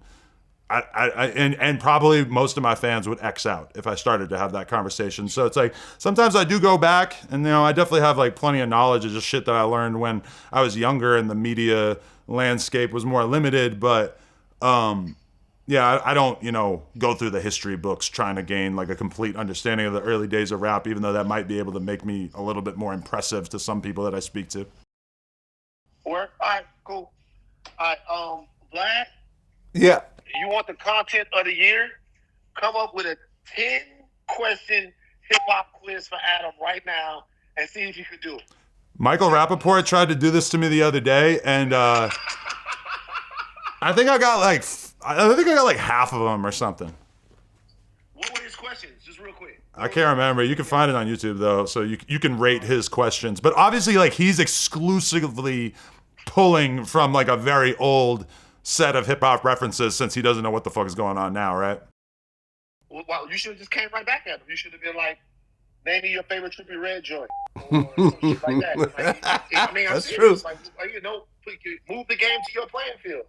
Right. You know, talk about Jake Steed. You know who Jake Steed is, of course. He's the original Adam22. But I'm 0% invested in Michael Rappaport having a complete knowledge of Trippie Redd or anything, you know. So. You're mad at him. No, why would I ever say that to him when I don't care? You're mad at him. And I would never hit anybody with that sort of like quiz. I feel like that's actually like a really like lame conversational technique to be like, oh, prove to me that you're worthy of having an opinion. If anything, in that whole conversation with Suspect, the conversation was about, does everybody get to have their own opinion? And I'm of the opinion that, yeah, basically. I agree with you. This is cultural though. I never forget it. If you're in the barbershop, they make you qualify your shit. Like, I'll never forget, like, I'm in the barbershop, I go, I'm the biggest fucking LSU fan ever. Nigga, stop the Clippers and go, name their whole D-line. So, and if you can't do that, everybody gonna be like, shut the fuck up. I get it, though. Yeah, but I remember somebody doing that to me when I was like 11 and I had a Rage Against the Machine shirt and I somebody stopped me on the street and said, name 3 songs. And I was 11. I knew I liked their music. I'd heard their music, but I could only name like 1 song. And I consider that level of conversation to be like pretty similar in the sense of like. I get it. But you also said that you run the most influential hip hop media platform ever on the West Coast. No, I said one of the most successful on the West Coast. Yeah. Which is, it'd be hard to argue that. I'm probably sitting across from the other guy. Once again, there's hip hop and then there's no jumper internet culture. Which is partially hip hop. It's like Tusi. It's like a blend of like a bunch of different drugs together. Is porn. That's how it's pronounced too. I thought it was Tucci. Is it Tusi or Tucci? Tusi. Tusi? Oh, okay. Gangs and porn are at least tiny fragments of hip hop, though, right? Yeah, sure. Porn is a tiny fragment. Yeah. Gangs are a more significant fragment. Yeah, dude. Depends on the month. The No Jumper I watched, and I spent way too much time doing this. The No Jumper I watched in the last week is about, literally has nothing to do with rap. Like, it has to do with Damn Homie versus Sharp. It has to do with DW Flame walking off the show. It has to do with all of that stuff. It's a reality show now. It's not a hip-hop platform anymore. You would say that, right? That's fair. It's rooted in hip-hop. All right. Y'all funny y'all interview. Vlad, fuck with me. Appreciate you. Later, man. Well, there you have it. Van Lathan has addressed the various comments. Yeah, I was right. He was messing with you. I don't know if anybody's ever done that on Vlad, of like tossing the phone over. We've done that. No? Okay. Yeah. John, I think TK Kirkland. No, when I was interviewing John Sally, he told me a story about TK stealing a watch from Charlie Murphy, which was different than the Charlie Murphy version. So I got Charlie on the phone and tossed the phone to John Sally, and they realized the stories were a little bit different. Oh, okay. So yeah, it happens from time to time. I don't mind. That's funny that he tried to bamboozle me with that 808, because like that conversation. Yeah, as soon as he brought it up, I'm like, this is not a real question. Okay. But when he asked me that, he then immediately told me like suspect would know. So he didn't let on at all that he was like trying to troll me. That's like he was trolling you. That's exactly it. I would never claim to know almost anything about production. Yeah. You know? I was like, that's like a whole... I used to make beats, so I actually know this stuff. Like, there is a little tiny part of me that wants to, like, really spend time learning how to make beats and stuff, but it feels like a poor use of my time. Yeah. There you have it. Last question. One of my members, Ronald Chavez Jr., 9944, said, I've never seen so many guests want to fight on a show. You could be the Jerry Springer of YouTube. Yeah. You do have a lot of fights on your show. Right. I've never had any. You don't usually have like big clusters of people. No, you're right. I don't. I usually have one person, maybe two. Yeah. Occasionally three, but usually, and I try to keep things civil. Yeah. Do you feel like you're the new Jerry Springer in a way? I mean, sometimes it definitely feels like that. And I feel like I'm dealing with the exact criticisms that Jerry Springer probably dealt with 20 or 30 years ago. Sometimes I do wonder that, like, there's all these podcasts and so many of them, their problem is that they are boring and that nothing happens and they have no drama. They have nothing interesting happening in terms of, like, the relationships between hosts and stuff. And then I look at mine and sometimes it feels like we can't go a week without people getting into it. And like, I don't know, sometimes I don't understand why it gets like that. Like, I guess maybe I'm just attracted to sort of like volatile personalities that are, you know, that tend to have these kind of conversations. But I mean, sometimes I also feel like, you know, we'll go through like a 6-month patch where there won't really be any drama. And then all of a sudden, like 5 things will happen in a week. And then everybody's back to selling us that we're the Jerry Springers of hip hop, you know? Yeah, I mean, Jerry Springer, though, that was like semi-fake. Yeah. Because literally people fight every episode and no one ever gets hurt. Right. You never see any blood. Nobody loses a tooth. Nobody gets a black eye. They just basically slap fight each other. And my belief about Jerry Springer is that was probably organic in the beginning in terms of just people jumping out of their seats and fighting. And then they see the leap in ratings as a result. And so then they're kind of incentivized to either stage this shit or at least like create a scenario where it's extremely likely that this is going to happen. But I remember like the latter days of Jerry Springer when I was still watching TV on a regular basis in the 90s in elementary school and stuff like that. And it really got to the point where like every episode would be people come out, they sit down for like a minute and then they're fighting. And and he would do really absurd things that you can't really imagine doing now. Like he would have a bunch of black people and then a bunch of Klansmen or a bunch of skinheads. Was he doing that? Yes. No, that's for Geraldo. I swear Jerry Springer did this back in the day. You're talking about a Geraldo episode where they start throwing chairs. I think Jerry Springer had some skinhead plus black people arguing episodes. But like to me, that is like, I could never get away with doing that, right? Like, I don't even know where I would find like Nazi skinheads, but like, would they really agree to like sit down for a fight with a bunch of like activists? Like that would be shocking to me. I can't believe he got away with a lot of that stuff. But you know, I've thought about this a lot, and I think that even though I don't tell the host to go in a certain direction with content, I feel like the incentives sort of like embed themselves over time in these people, where they just like realize like if they argue, if they beef, if they fight, and sometimes they do fake stuff. They fake stuff without even telling me, and sometimes it's super fucking obvious to me, and sometimes it like takes a little while for me to realize like, oh, that was a play. Okay. And I almost feel like the fans don't mind. That's like part of it for them, is to kind of like decode what's real and what isn't. But yeah, I mean, sometimes I do feel like, God, I wish that this channel was more focused on like the actual conversation as opposed to the theatrics. But I don't know. It's just kind of gotten here. Yeah, I mean, Krishan Rock lost it, broke your TV, and see, that was one I wasn't even in the room for. You weren't even in the room for. Yeah. I saw, what was that one where one of your guests punched the other one? That dude's suspect that they were just talking about me arguing with. That was him. Yeah, that's the one who punched the other guy. Yeah, just recently, Brick Baby had this like really crazy explosion on camera, where he was just basically like, I don't know, telling people to stop talking about him. But it became this like wrestler style rant of him like really freaking out, and he ends up like going off camera to scream in the security's face. And you know, it's like a weird feeling where it's like, part of me is like, dude, you can't keep doing shit like that. But then part of me is like, wow, like that was amazing. Like you killed it. Yeah. You know, recently I was thinking about how the biggest interviews, like for example, like the Shannon Sharp, Cat Williams interview, that was now the biggest interview on YouTube. The second biggest was Joe Rogan talking to this alien guy. Really? Yeah. That's the second biggest interview ever? That was the biggest one until the Cat Williams interview. Wow.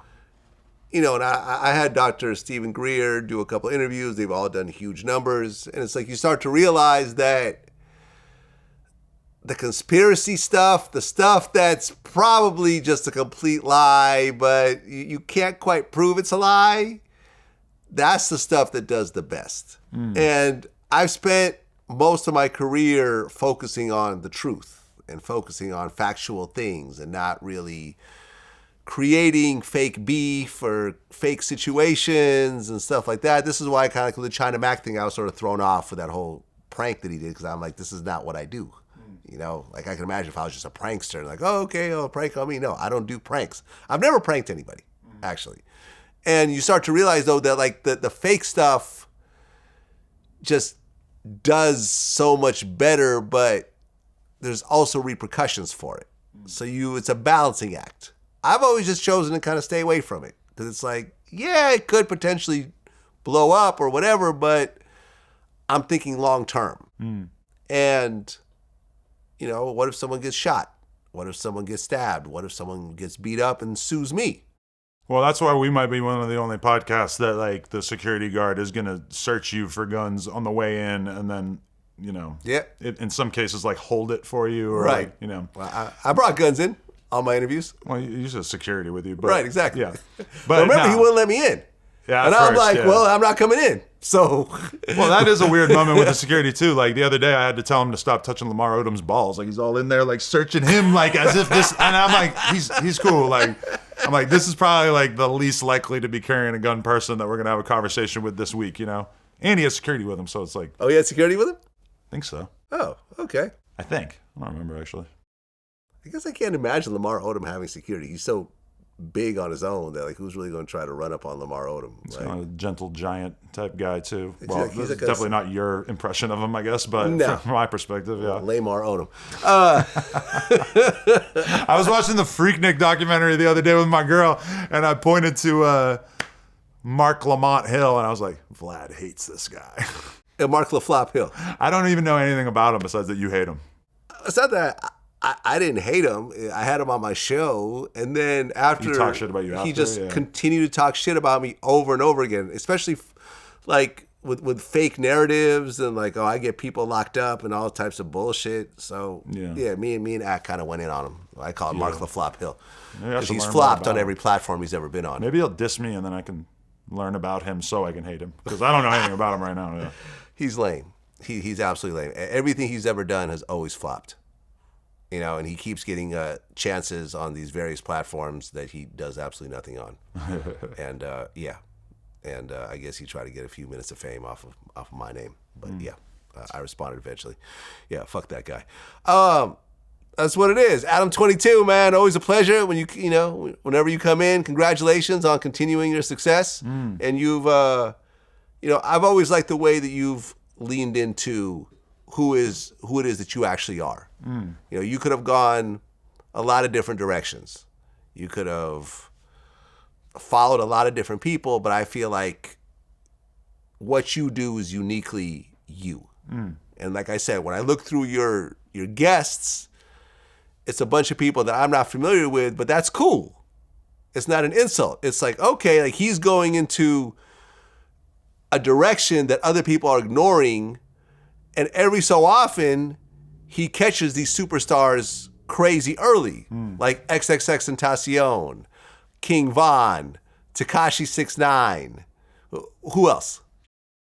Oh, you mean back in the day? I was just sitting there in my head going through all the new people that I would be excited to interview that nobody... But who like out of the people I've mentioned, who are some other superstars you caught early before they were superstars? I mean, like Smoke Perp, Lil Pump, X, Juice WRLD. Juice WRLD's another one, 6ix9ine definitely stands out. Draco the Ruler, Shoreline Mafia, all that kind of stuff. That whole era of LA rap. But then even like Crip Mac, I was Crip Mac's first interview. Okay. More and more as time goes by, it becomes like, oh, I find this guy and I'm super excited about him, but he's got some random interview that he did in his hometown that has 5,000 views. And so then it doesn't feel like as pure as like with the X thing where it's like, oh, I'm the first person to ever talk to this guy on camera. And now, one of his only interviews ever. Yeah, it becomes a little bit harder to find people who are totally pure as the years go by. But yeah. Well, the Crip Mac thing, before I let you go, I remember you did a video that a lot of people were upset over. And I guess Crip Mac is facing a gun charge now.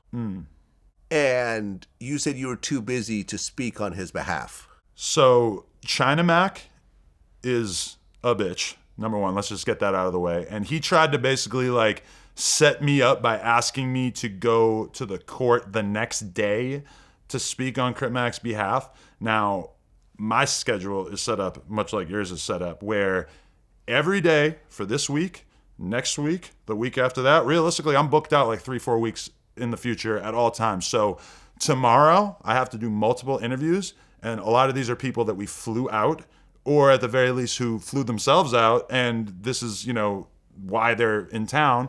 And so from my perspective, I have a responsibility to my employees and as well as these guests that, I have shit to do. And nobody can just tell me like, hey, tomorrow, come do this. It could be the dopest opportunity in the fucking world, and I pretty much have to say no to it because I have so many interviews. And if I don't do them that day, what's going to happen? They're going to get pushed to the next day.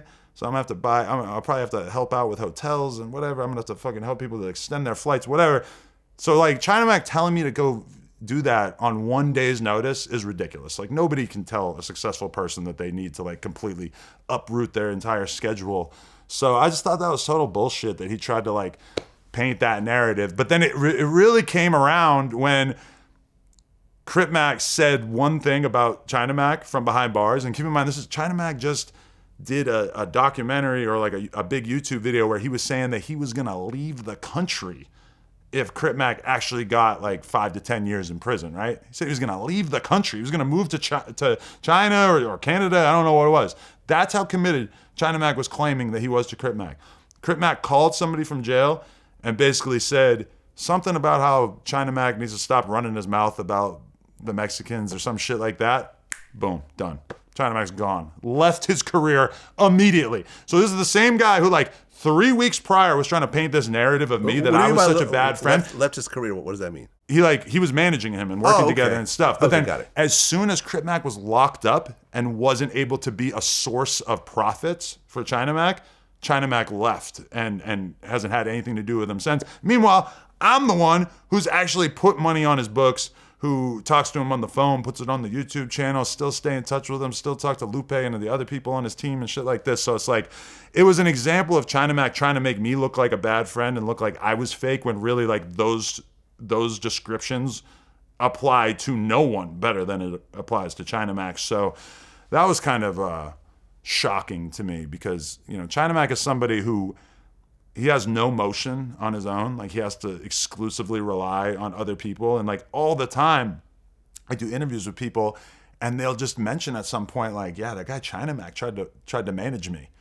And a lot of times it's people from like all over the world. Like he's really just DMing people left and right, trying to just find new people to manage because he knows that his career isn't going anywhere without somebody who's got some kind of star power. And I feel like Crip Mac was kind of like his exit from doing anything in hip hop, because I don't think anybody's ever going to trust him again after that.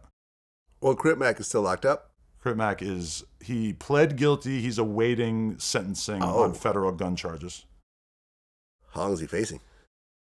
I think like 3 or 4 years might be like kind of optimistic, and 10 years would be the longest sentence he could possibly get. So probably somewhere around 5 years, maybe a year or two less than that if we're lucky. Sheesh. And he's, what, in his 30s?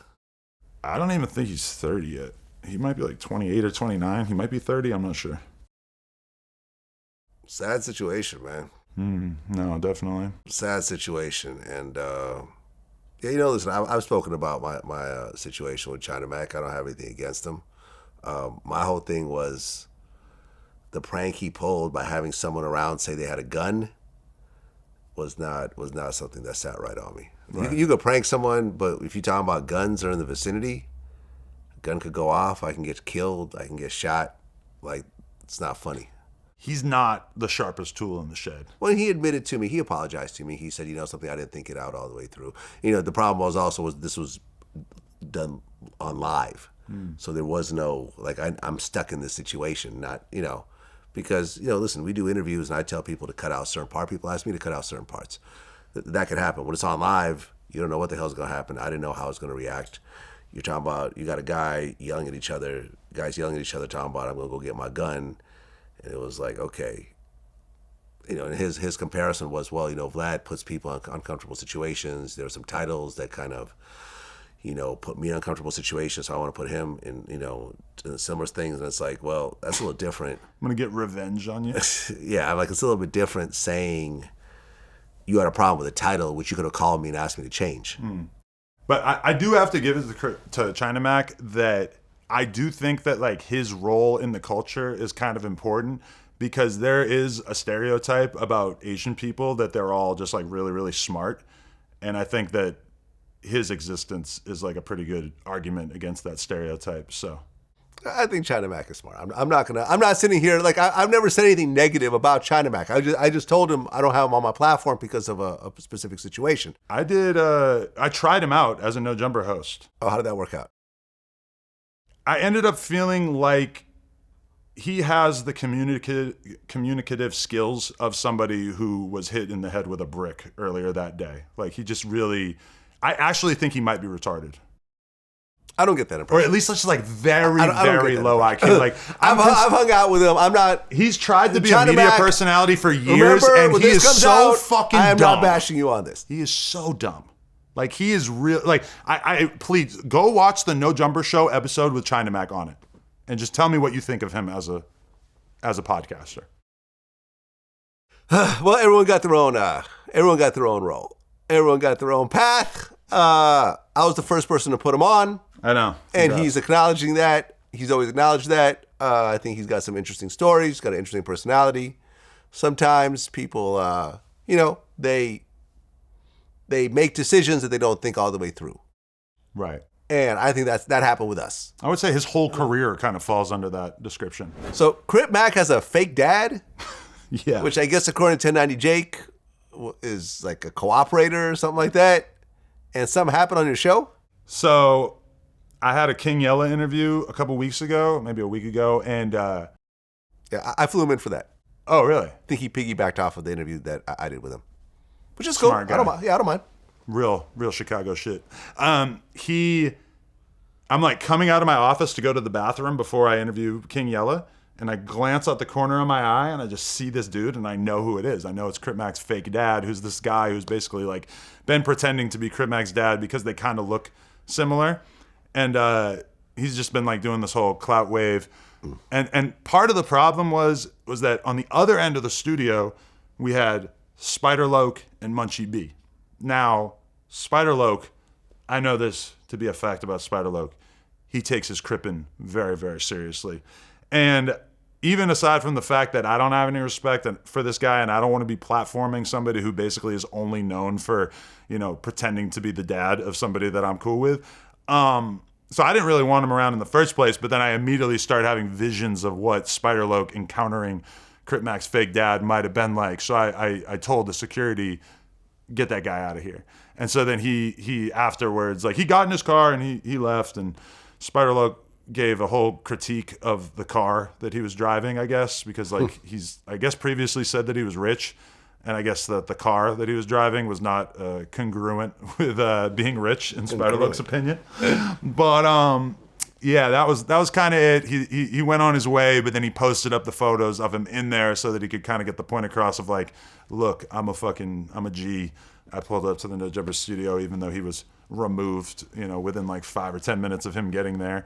But yeah, that's just, like the fake stuff, it can be fun, but what am I going to look like if I'm like allowing this guy to propagate this fake Crip Mac's dad thing? And then plus the thing that he's like a snitch, and like, I guess he was like working with the feds against all these different people and shit. It's just like, I feel super uncomfortable with that. I need less weird clout-thirsty groupies in my life, not more. I already got enough.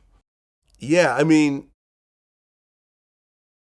listen, we've gone into weird areas sometimes, but in general, most people that we interview, there's usually a specific talent associated with the person, whether they're a rapper, a singer, a producer, an athlete, an actor, a business person. Yeah, occasionally we go into weird directions, and a lot of times it bites me in the ass afterwards. The guys who are just famous for just having outspoken opinions and that's it, in general, it seems like things kind of go bad over time. So I try to kind of stick to people where there's some sort of basis of something, where it's like, all right, you have an interesting opinion about stuff, but you also have an NBA career to go along with it. So when you talk about basketball, like for example, I had Sebastian Telfair, basketball player, for a second interview.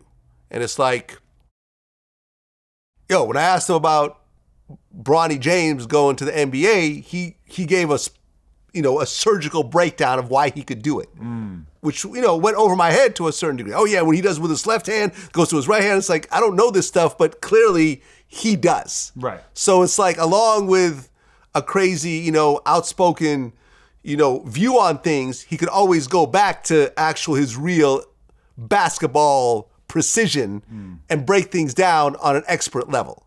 And that's the kind of people I like. If it's a comedian, like a TK Kirkland, he talks his shit, but he's also a professional comedian for like 40-something years.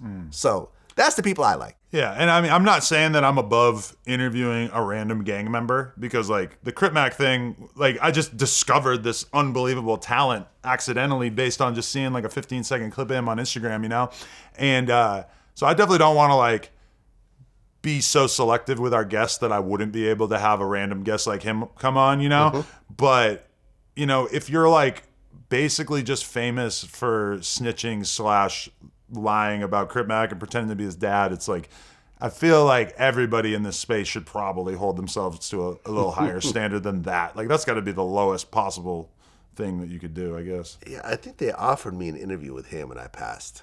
I was just like, nah, I'm good.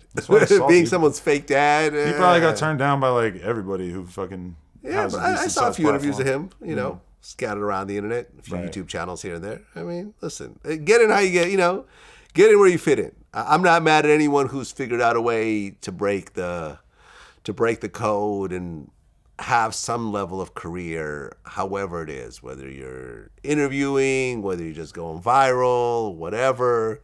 And you see like the Boonks of the world who come out all drugged out and acting crazy, and then they kind of change their ways and become Christian. And, whether or not they could maintain that with such a drastically different personality, I don't know. Like, I haven't heard of Boonk in a while. I don't even think that's even his name anymore. John Gabbana. Is he still like a relevant?